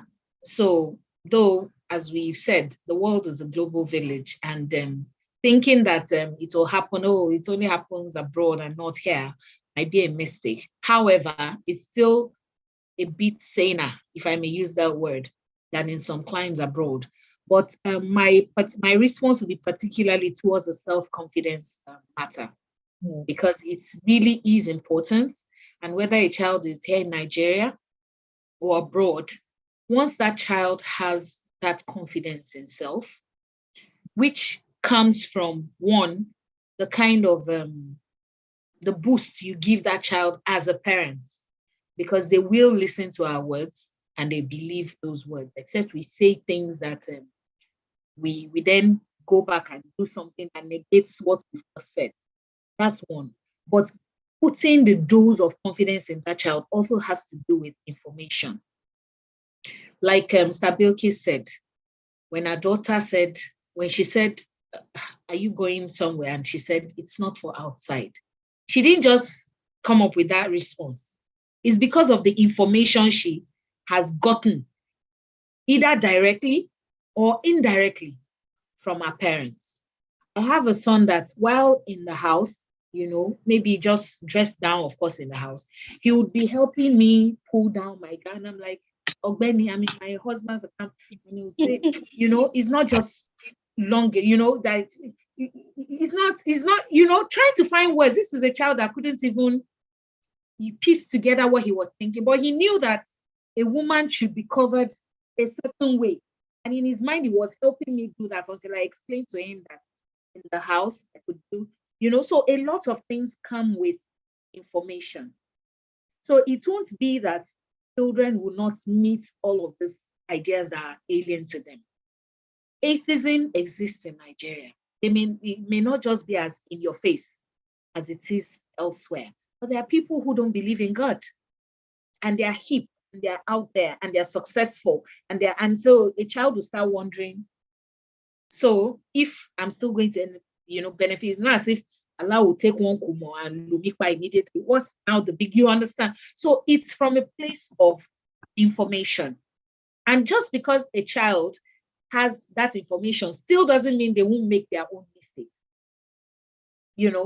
I had a conversation also with one of the older children who, has that solid background in Islam. And they were still telling me, I think he mentioned something about having dreads. And I was like, Nebo, and it was like, well, what's the big deal? And he was telling me that in the time of the Prophet, they used to leave their hair. And so what am I now? It was a discussion that was like, I know what I'm talking about. So you to bring if I did not have the answer during that conversation, I would have lost, and he would have done whatever I wanted to, because this is a child in the university. So I allowed them, I said, okay, go on, let's have that. I was driving, I almost parked. And the others were like, you've turned start button with mommy. You know, Allah. Like, no, let's talk about it, because you will not do dreads. So, you know, and it was like they used to plait hair and they used to leave their hair. And I said, okay, so where do we now put the part where we are told that what the things that we do is also dependent on what obtains in the environment at that time, the surah of those that are doing that thing. So who are those that are the men that are twisting their hair? Are they Muslims? If they are Muslims, are they exemplifying what the Prophet did? If someone sees them, will they say, oh, this is a Muslim? How would those people identify us? There was a time, even till now, having beards is a thing, head bang and all of that. But if a child now does it at that time, you need to tell that child, are you doing it to be part of the beard gang, or you are doing it to preserve the sunnah of the Prophet? Sallallahu Alaihi Wasallam. So if you don't have that information, and if you don't expose your children to that information, then they'll be educated, misguided intellectuals. They would be intelligent, they would be able to, they would have the confidence, but it would be for the wrong thing. So you need to build in your child the confidence that you can talk to him. You can, you know, if he was scared of me, for instance, he wouldn't have even said it in my presence. He would have just heard me saying, I'm a man shade, and then he would keep quiet. And then one day I'll just say him. And as an adult, I won't be able to shave that hair, no matter how much I hate it.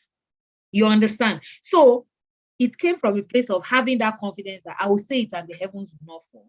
But it also came from the fact that he had access to information. So when I gave him a superior argument, he was able to relate with it and say, well, okay, you have a point. I said, it's not a matter of point. Say it now. If there's any other thing that you say it now, let's hear. You know, so giving the children confidence, boosting them, and part of it is also telling them they are good when they are good, which I mentioned earlier. Not only when they are not. When a child is looking, you say, you are just looking so good. This is my child. You know, you compliment so that when a boy now starts to string all those lines that they give them outside, it's not new. My dad has been complimenting me. I'm fair and beautiful. When then, if I may use that word, you know, you are tall and handsome. After that, the prophets that they used, that it was said that when he smiled, his teeth could illuminate a room. Did he go into what he wasn't supposed to because he was handsome? Or the women then, the Arab women who we know have long hair and all those things, did they, because of that, fall into error? Because so when we've said the right things to the child, it's not new. And then when the child has information, then nobody can come and tell the child anything. I used to tell people I never went to strict Islamic school until later. I went to a Baptist school where I had to go to church. I led choir. I can recite the Bible. I can tell you from Genesis to Exodus. I can quote all those things. But even in the school then, they knew the Sunday sisters that when it is time to pray, they would go and pray. And that was from home. They knew that when it was time for Ramadan, we would be some of the people guiding others with our little knowledge then. I don't know if you are getting me. So despite the fact that we were overwhelmed by an ideology that was different from ours, and we had people who were, some were Muslims too, and they eventually became Christians over time. And I still relate with my friends now. And they know, they'll say, you know, they would exempt me when they know that there are some things that don't go with my faith, because it's from a place of understanding. And I still love them to bits, and I'm sure they do to me too. So just let your children know that when they decide to stand out for good things, don't conform, stand out, and always have that. It's one of my mantras anyway. Don't conform. Make sure that when you are doing something, you have conviction of it and you have the backing of Allah, such that when you have to account, you know that you are accounting, you're accounting to Allah would be as, free and as blame-free as possible. So let me leave the floor for people. Jazakumullah Karama, thank you so much for your contribution. We will now take the next. I would like to speak here so that my seniors, Brother Shamsuddin, they are abroad, they can now educate me and reorient me.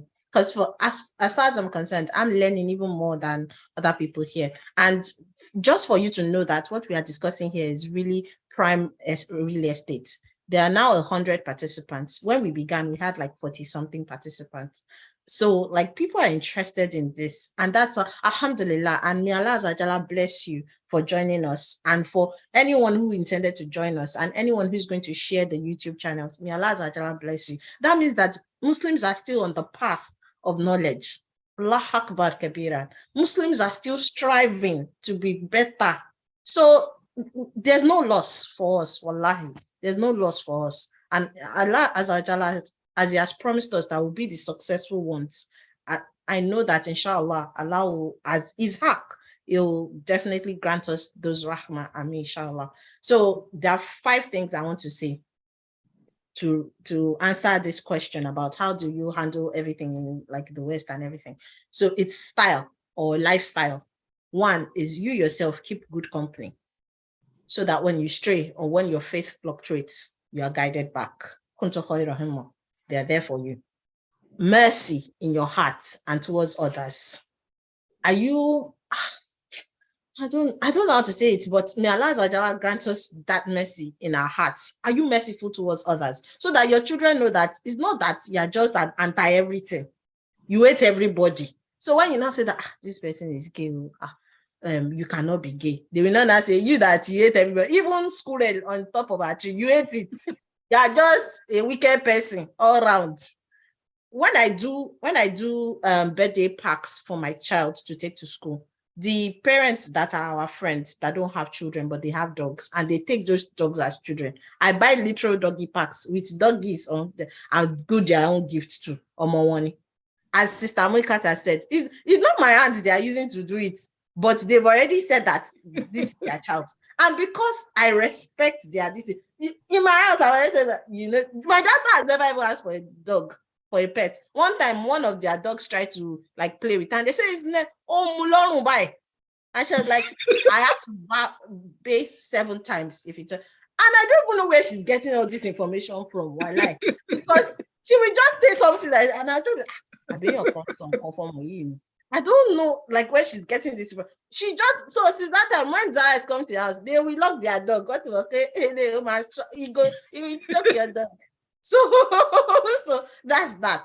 And then in part of that good company, those are not the people that we visit often. So when they invite us to birthday parties, we go. But we have like Muslim friends that we also like spend all of our time with, So it's a balance. And just show the mercy. When it's Ramadan, when it's Eid, share food with them. When they bring the Christmas something, thank them and share gifts when it's your own turn too. It's not that you will not do Eid. You know, say this Christian, they are always, every time, they will just be, they don't know that everybody does not celebrate Christmas. Did they hold the poster in front of your house? They say you should not post your own too. And discuss it when they ask you. Don't just say, when they say, oh, why do you wear the hijab? They say, use that as a teachable moment to quickly, put some points here and there and put it out there, because people are curious. People are curious. Just 2 people that style my hair have converted to Islam.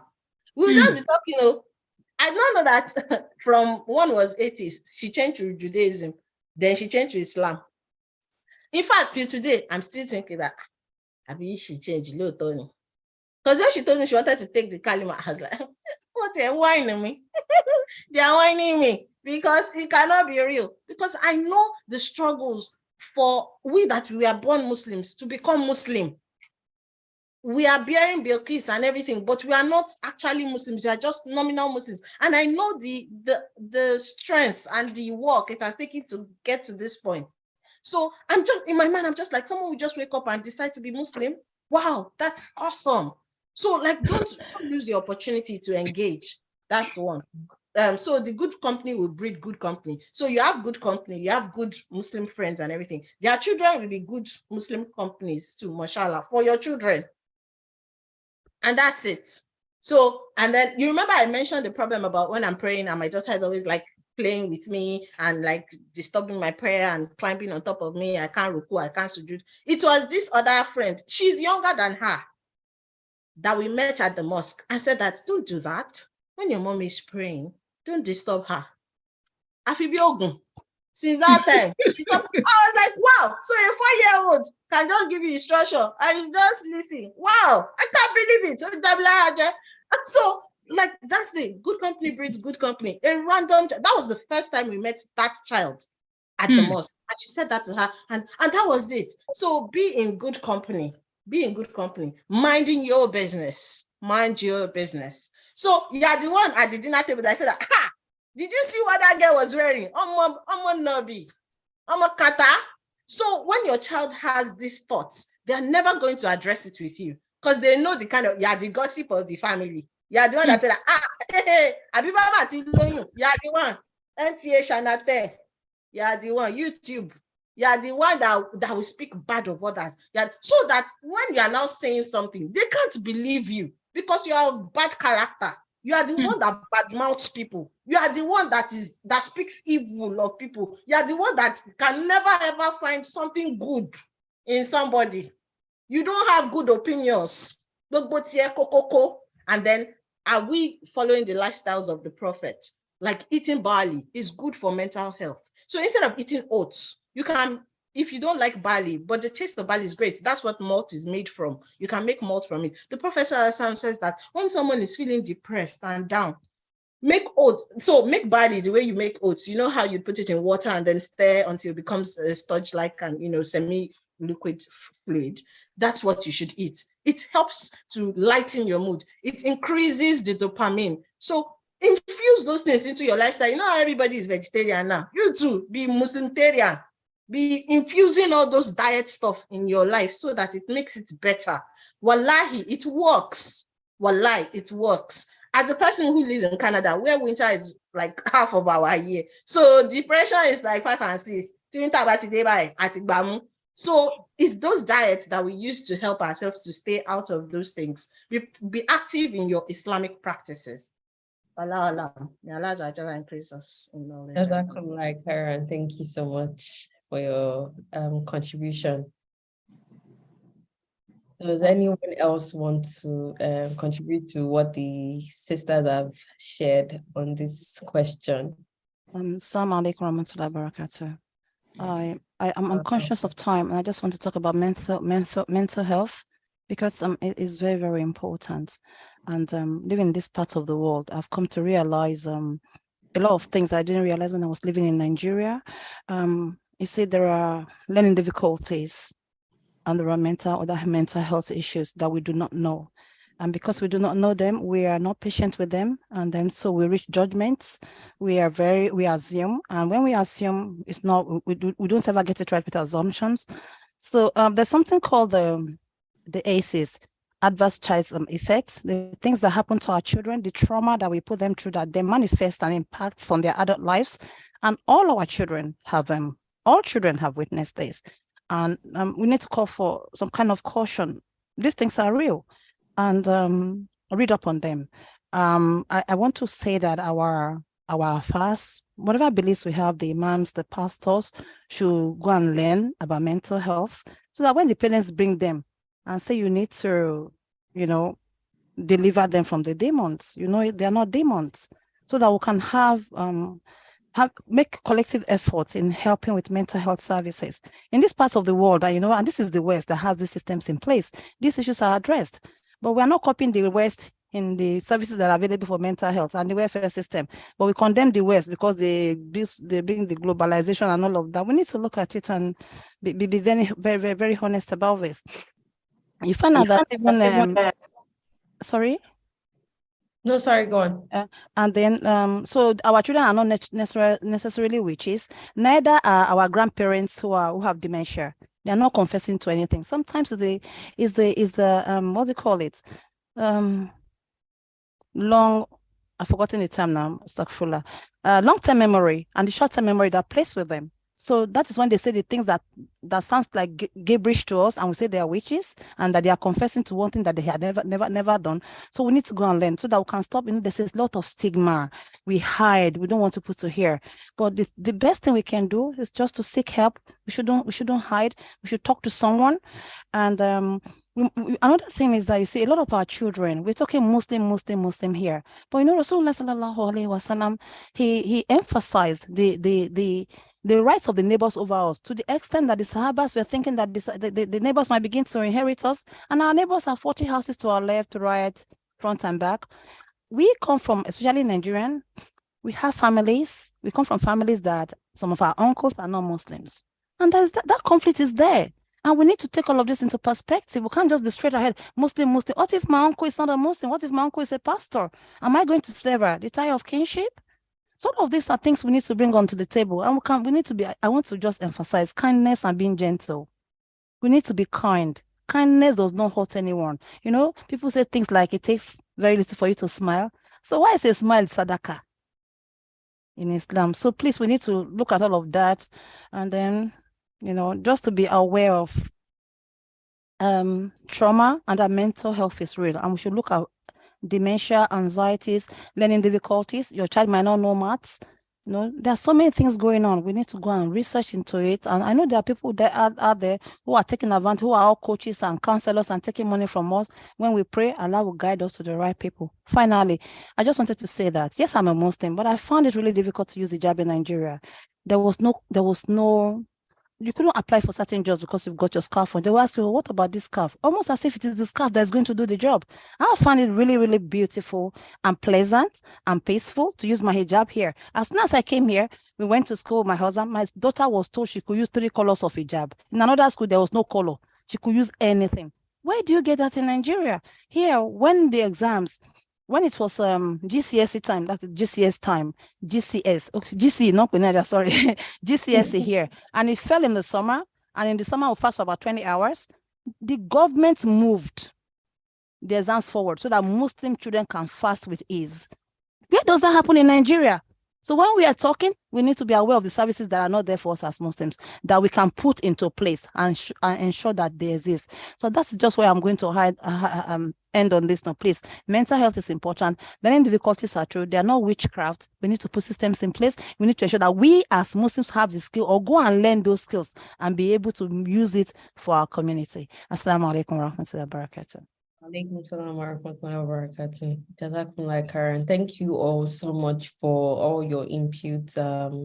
May Allah continue to increase your knowledge. May allow us to have also been listening, be able to take the good from everything that everyone has shared and apply it in our lives, inshallah. So I'll just quickly run through the questions that we have in the chat section.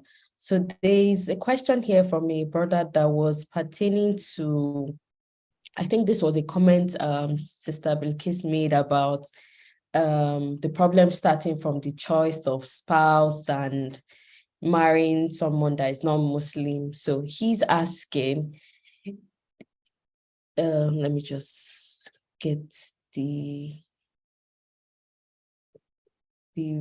first question he asked. Okay. I'm sorry, there's a trail, so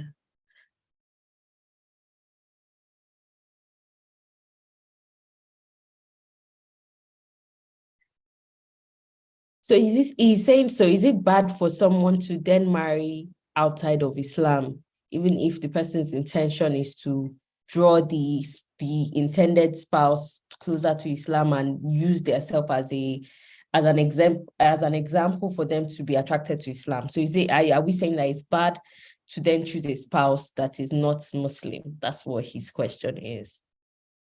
I've answered that question, and I said it is a good agenda if that is your plan in life, to marry converts and marry weak Muslims, make sure you improve them. It's a good agenda, but you must be prepared for the hard work that comes with that. It comes with the hard work. What it means is you can't rely on a new Muslim to help you raise your children the way you would have loved them to be raised, to impact the Quran on them, to teach them Islamic teachings that she doesn't have. So you will have to do it yourself. It's hard work, and it doesn't reduce your responsibility to provide for the home. So if you need 10 hours to go out every day to work and bring money home, and you need 4 hours in the house to make sure you help with homework, you help with the Islamic tarbiyah and all that, you will not say, oh, I'm so tired, I can't do it. And your children will suffer, because the most important thing for all of us is that our children, they live the life of Islam. It is the most important thing. Doesn't even matter whether they graduate, they went to university or not. Doesn't matter whether they work in a big company or not. Because if they do all of those and they don't practice Islam, at the end of the day, we won't be happy. So what is most important is that our children are properly raised up as responsible citizens of the society, raised up as successful Muslims in the society. And if your wife, your new wife, your revert wife cannot provide that service to turn them to that which you want, which Allah is going to ask you about, then you must be willing to put in the hard work. It's your choice. It's your destiny. It's your qadar. Next question. Thank you so much for that, Jazakumullah Khairan. I think that answers the question. Can I just add something just very briefly? Yes, please. This brother asking this question, I want you to look at what obtains now in the society critically and be sincere with yourself. In the cases of men who have gone ahead and married either non-Muslims or new reverts, and later in life, what happens, whether at times when the man is really old or when he now goes, back to meet his creator, is that these women go back to what they know, which is, a woman of any faith, of any, women pray. That you understand, they have children, so they want to pray for their children. They have a husband, they want to pray. If you've married a revert and you have not taught her, you have to know that your first responsibility would be to get that woman to a point where she can handle what your legacy. You understand, which is your children, those that you would account for before Allah. What is your own strength as a Muslim first that you are now aiming to change another person? Do you understand? Because many of these men, they go ahead, they marry the women, she bears them children, even right in their lifetime. He's calling the child Sidiko, the woman is calling her Ademilade. That's where the first, not that we shouldn't call our children their Yoruba names, even Orokoriki and all of that. But when you can see that this thing is not a matter of choice of names, it's a matter of this is where I stand, this is where you stand. That's when the problem comes from. When the woman is telling the husband that these children cannot go to Islamic schools. Why? The way they will just be doing salam alaikum there. I don't like it. These are red flags. When the child uses hijab, or the man succeeds in convincing the woman, my children must go to madrasa at least, and they have only one hijab, and that hijab is so old and tattered that even the owners we see a lot in this educational industry where I am. That hijab will be so, or you will know that the only thing they use it for is to come to madrasa. In fact, you find women who change for their children right there at the gate of the school or in the vehicle, because they don't want their child to be associated with Islam once the child leaves that school. After all, it was daddy that insisted that you come. And daddy is away looking for money, looking for sustenance for the house. So these are the ones that we even do when they are still, together. Once that man becomes old and feeble, the wheels change. Someone mentioned there is a cycle. When the adults are now left at the mercies of their children who have grown. We know of pastors these days, whom I don't have to mention, who locked their parents up. Their parents are Muslims, they lock them up, refuse them proper care because the parents refuse to change to, change to other religions. Are you getting me? Now the parents are now at the mercy of the same children that they didn't train properly. And God help you if that child is the one with the most sustenance in the house. That means it's the child that is calling the shots. you would find Muslims will die and their children will bury them as non-Muslims. May Allah not make that our ending. So the person asking this question has to be ready to do the work to ensure, because we do have women who will marry men and who will become Muslims, and they will even be the one, taking care of those children, saying, your daddy say you should go and pray, even when they don't have, these are the people that Allah has been merciful to. And they are the minority, whether we want to agree on this matter. So the matter is not, you can't marry non-Muslim. Be ready that you account for her as well, and you have to put in the work and make sure that she knows. If you have to put it in a contract, put it. Marriage is a contractual agreement. So you have to be sure that you are doing your part and you are making sure that the children also are trained in the path of Islam, such that they will not depart from it when you are weak and feeble, or when you've gone to your when you've died. Long and short of it. Thank you. Thank you so much for your contribution to Brother Shamstin's response. I'll move on to the next question. So we have a question here which says, in a situation whereby the mother is not Islamically sound to train the children and the husband is not always available due to work matters, how can such kid be trained? Short answer to that is that both parents are not fit for purpose to be parents, to be Muslim parents. And they need, instead of looking for answer elsewhere, they need to look at themselves and see what changes they can make to their life, because the most important thing in their life is their children, and that their children remains Muslim until the end. And that goes, that actually complements my sister Rizko's last response, because in that last response, I focused on you being able to train your children, and she focused on you being able to also train your wife, because it has implication. So if your wife hasn't got the good, the necessary education and qualification to help you raise your children the Islamic way, then you've got to make sure that you provide the time to teach her and to teach them, and sacrifice your social life, because most parents, they work, the remaining hours they socialize away from home. You must be willing to sacrifice that so that you can raise Muslim children. Thank you. Thank you so much for that. Jazakumullah khair. Please go ahead. Shams, you are muted. Oh, okay. I don't know why it keeps. Let me.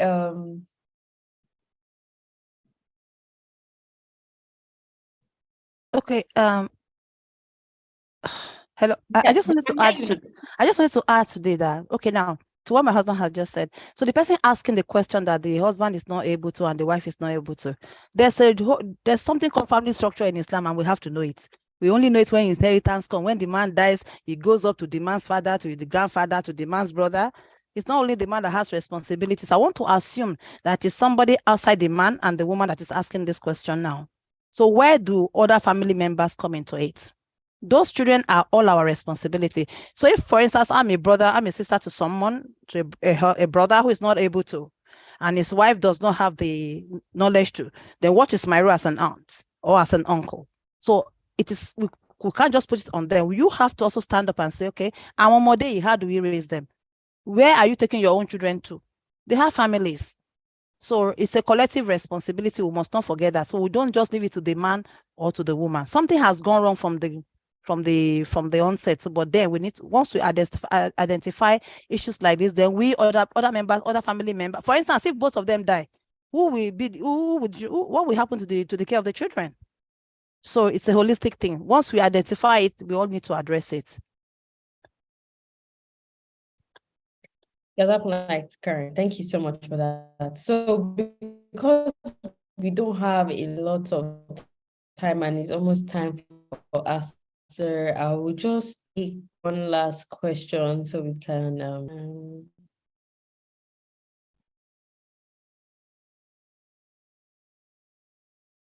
sorry, I'm just trying to pick the best question to close the session. while you're browsing, I would just like to make a comment to what has been said, is that there's also a sunnah that says, leave what is ambiguous for what is unambiguous. Anything that is already, how do I put it, exciting conversation and argument, leave it for the one that you are sure of. Go and do that one first. Then you come back to the one that has this, or you avoid it altogether. Like the sunnah is to avoid it. And then there are Muslims, you cannot tell whatever your spec is, if there's a Muslim sister that fits that spec. Whatever your spec is, there's a Muslim sister that fits that spec. And if you've already put it in your heart, because Allah says, pray for everything that you want. Everything, even if it is the breath that comes out of your head, I don't want to have mouth odor, I don't want to have body odor. Ask for it, and I'm closer to you than your jugular. I will listen to everything that you say. If you want something, ask for it and say, Yalla, I want this spec. Tall, fat, light, dark. I want it, and I want it to be a Muslim. And Allah will make it easy for you. And you don't want something except you are making dua and doing tajud for it. You want it and you are just browsing.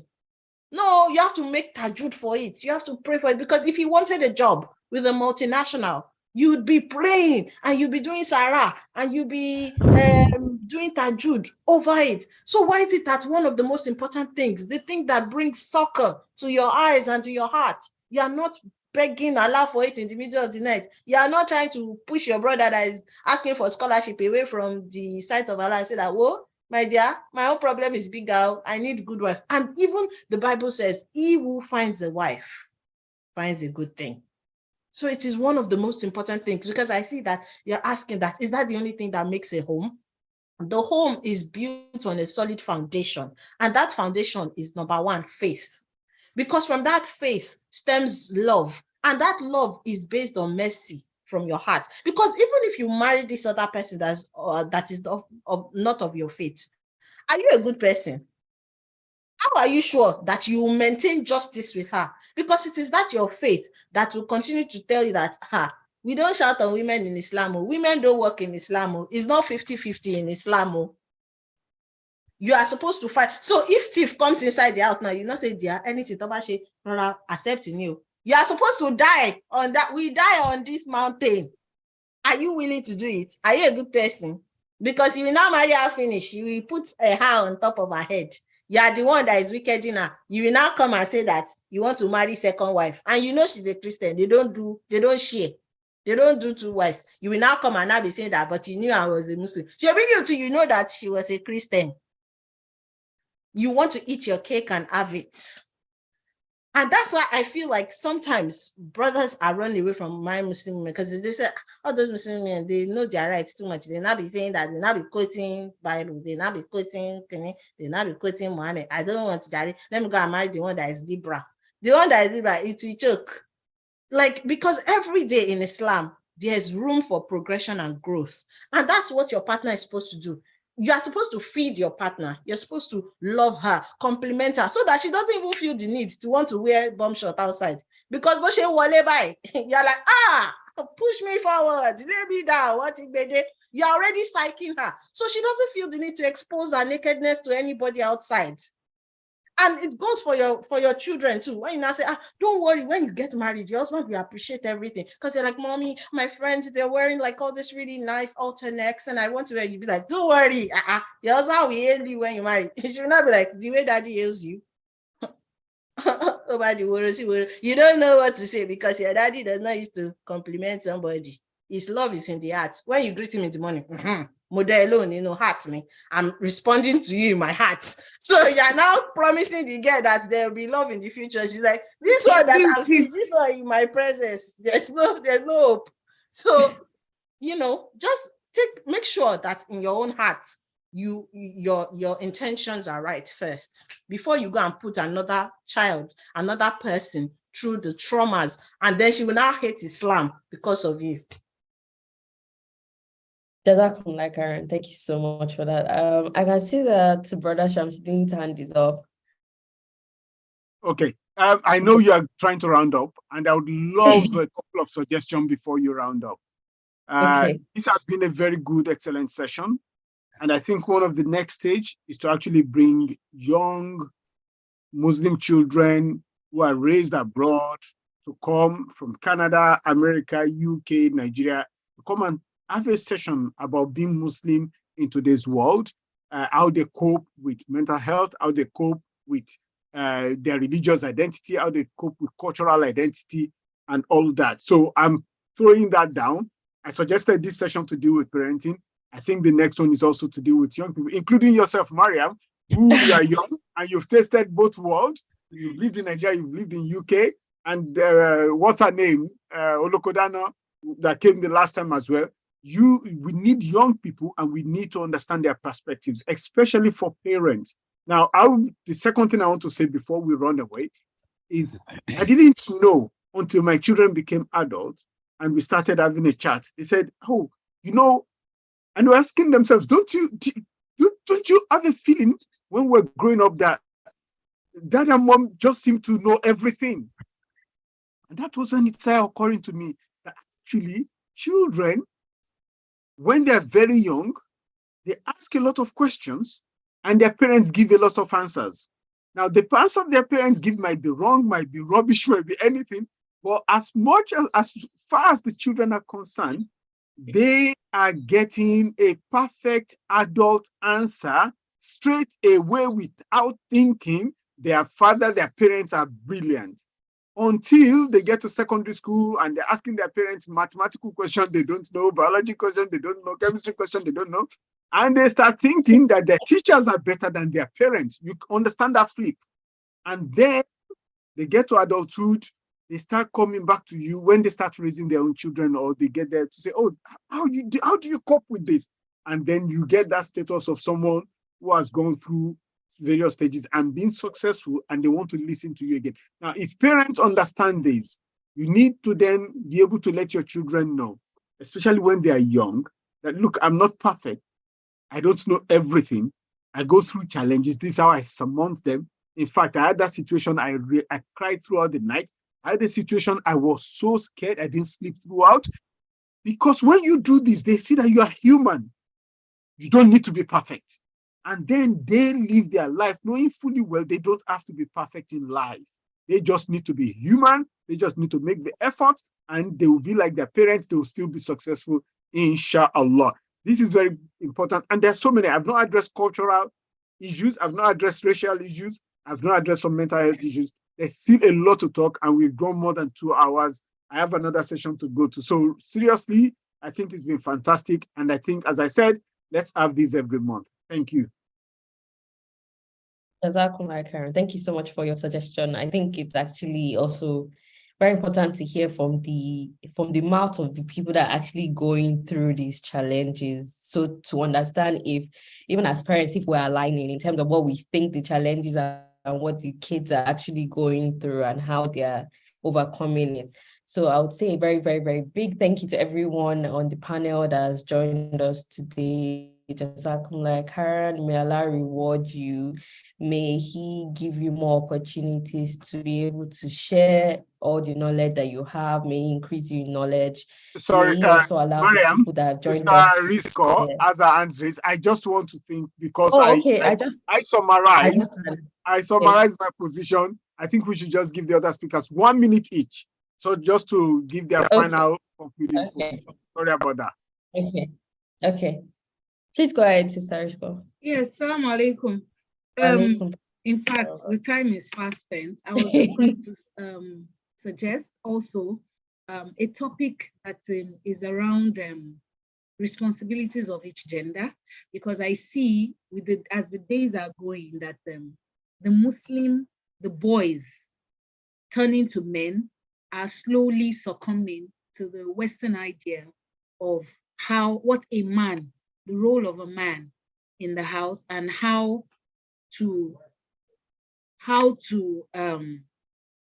man up in the house. We don't go Dutch in Islam. We don't, the men pay the bills. The men take care of their family. It is a pride. Yorubas will say, in those days. These days is a case of she's paying the rent and paying in some families. We still have fantastic men out there. So we need to actually tell the young people growing up so they know.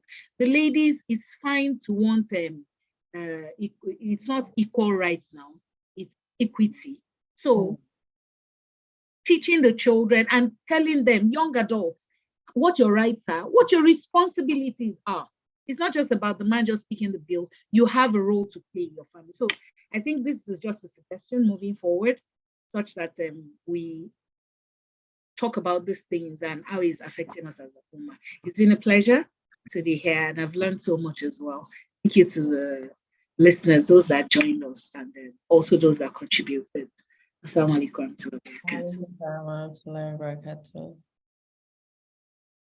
Jazakumullah khairan. Does anyone else want to? No. I would just like to echo what everybody has said, and to say that because we are having these conversations, it means that they're serious, and we should must have notes. I mean, Micah should write some things down about the outcome. I mean, so that we can assess it going forward and know where we are, what we have done.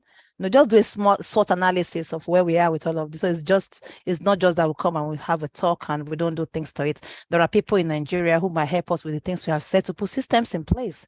You know, we can just put sadaqah and zakat towards that, so that certain facilities that are not available, we can then make them available. People can have money for educational reasons, sponsor an orphan to go and study that thing, come back to Nigeria and teach it, you know, and then we can continue to play it forward, something like that. And it's been amazing. And Miriam, thank you very much. It's good to see you.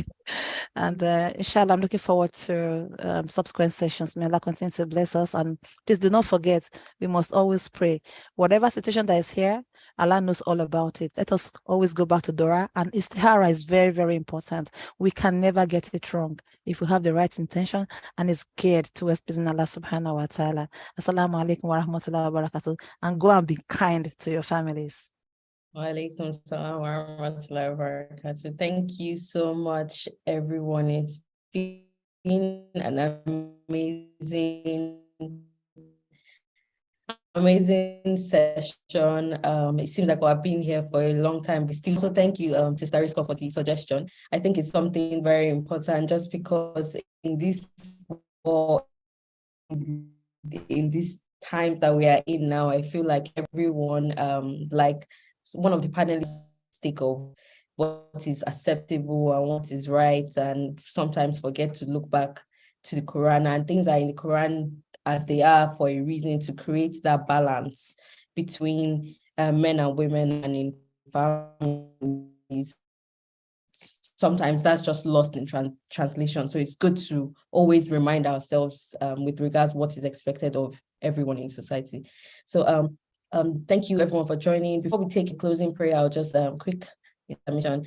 Next session that we have is going to be on the 18th of June. So we are having a session. The topic is scaling the hurdles of life. Our guest speaker is going to be Mr. Yusuf Ile-Somi, and that's going to be on the 18th of June, 2023. He's a graduate of the Asian Pacific University in Japan. He's also a founder of Ile-Somi Research Limited. He's also an award-winning inventor and young social entrepreneur. So I expect that there's a lot that he would be able to share with us that everyone can learn, and we expect that, and we hope that you join us on the 18th of June for the next session. So Jazakallah khairan, everyone that's joined us, all the panelists, we really appreciate you taking out the time. May Allah reward you. And Assalamu alaikum. Can I ask that one of you please give us a closing prayer before we all leave and continue the rest of our days? Anyone? Shamsuddin, please do the honors. I thought there were more of you. I'm in the minority. Anyway, we ask Allah to bless our homes and to bless all of us wherever we are in the world. We ask Allah to save us from the hellfire, ourselves and our families, and those who are yet to come and those who have gone before us. We ask Allah to grant us Jannah, ourselves, our families, those who are yet to come and those who have gone before us. We ask Allah to give us all al-afiyah in all of our endeavors and our challenges in life. And we ask Allah to make it easy and not make it difficult for us. Bismillah ar-Rahman ar-Rahim. Allahumma ajirna minan nar. Allahumma ajirna minan nar. Allahumma ajirna minan nar. Allahumma arzuqna al-jannah. Allahumma arzuqna al-jannah. Allahumma arzuqna al-jannah.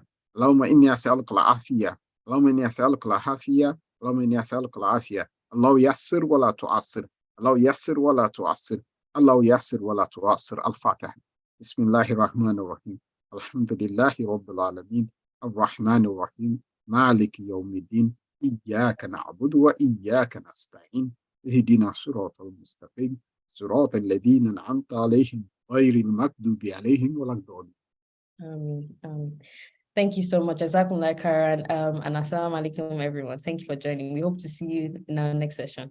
Assalamu alaikum. Wa alaikum assalam wa rahmatullahi wa barakatuh. Assalam. Assalam.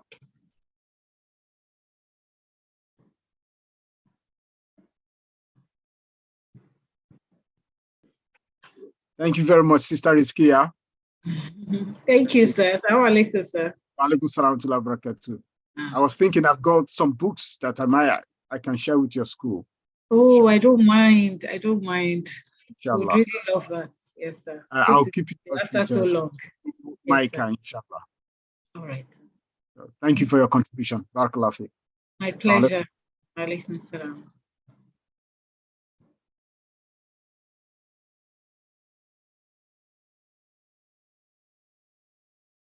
Zainab, please, you can go ahead to just end the session.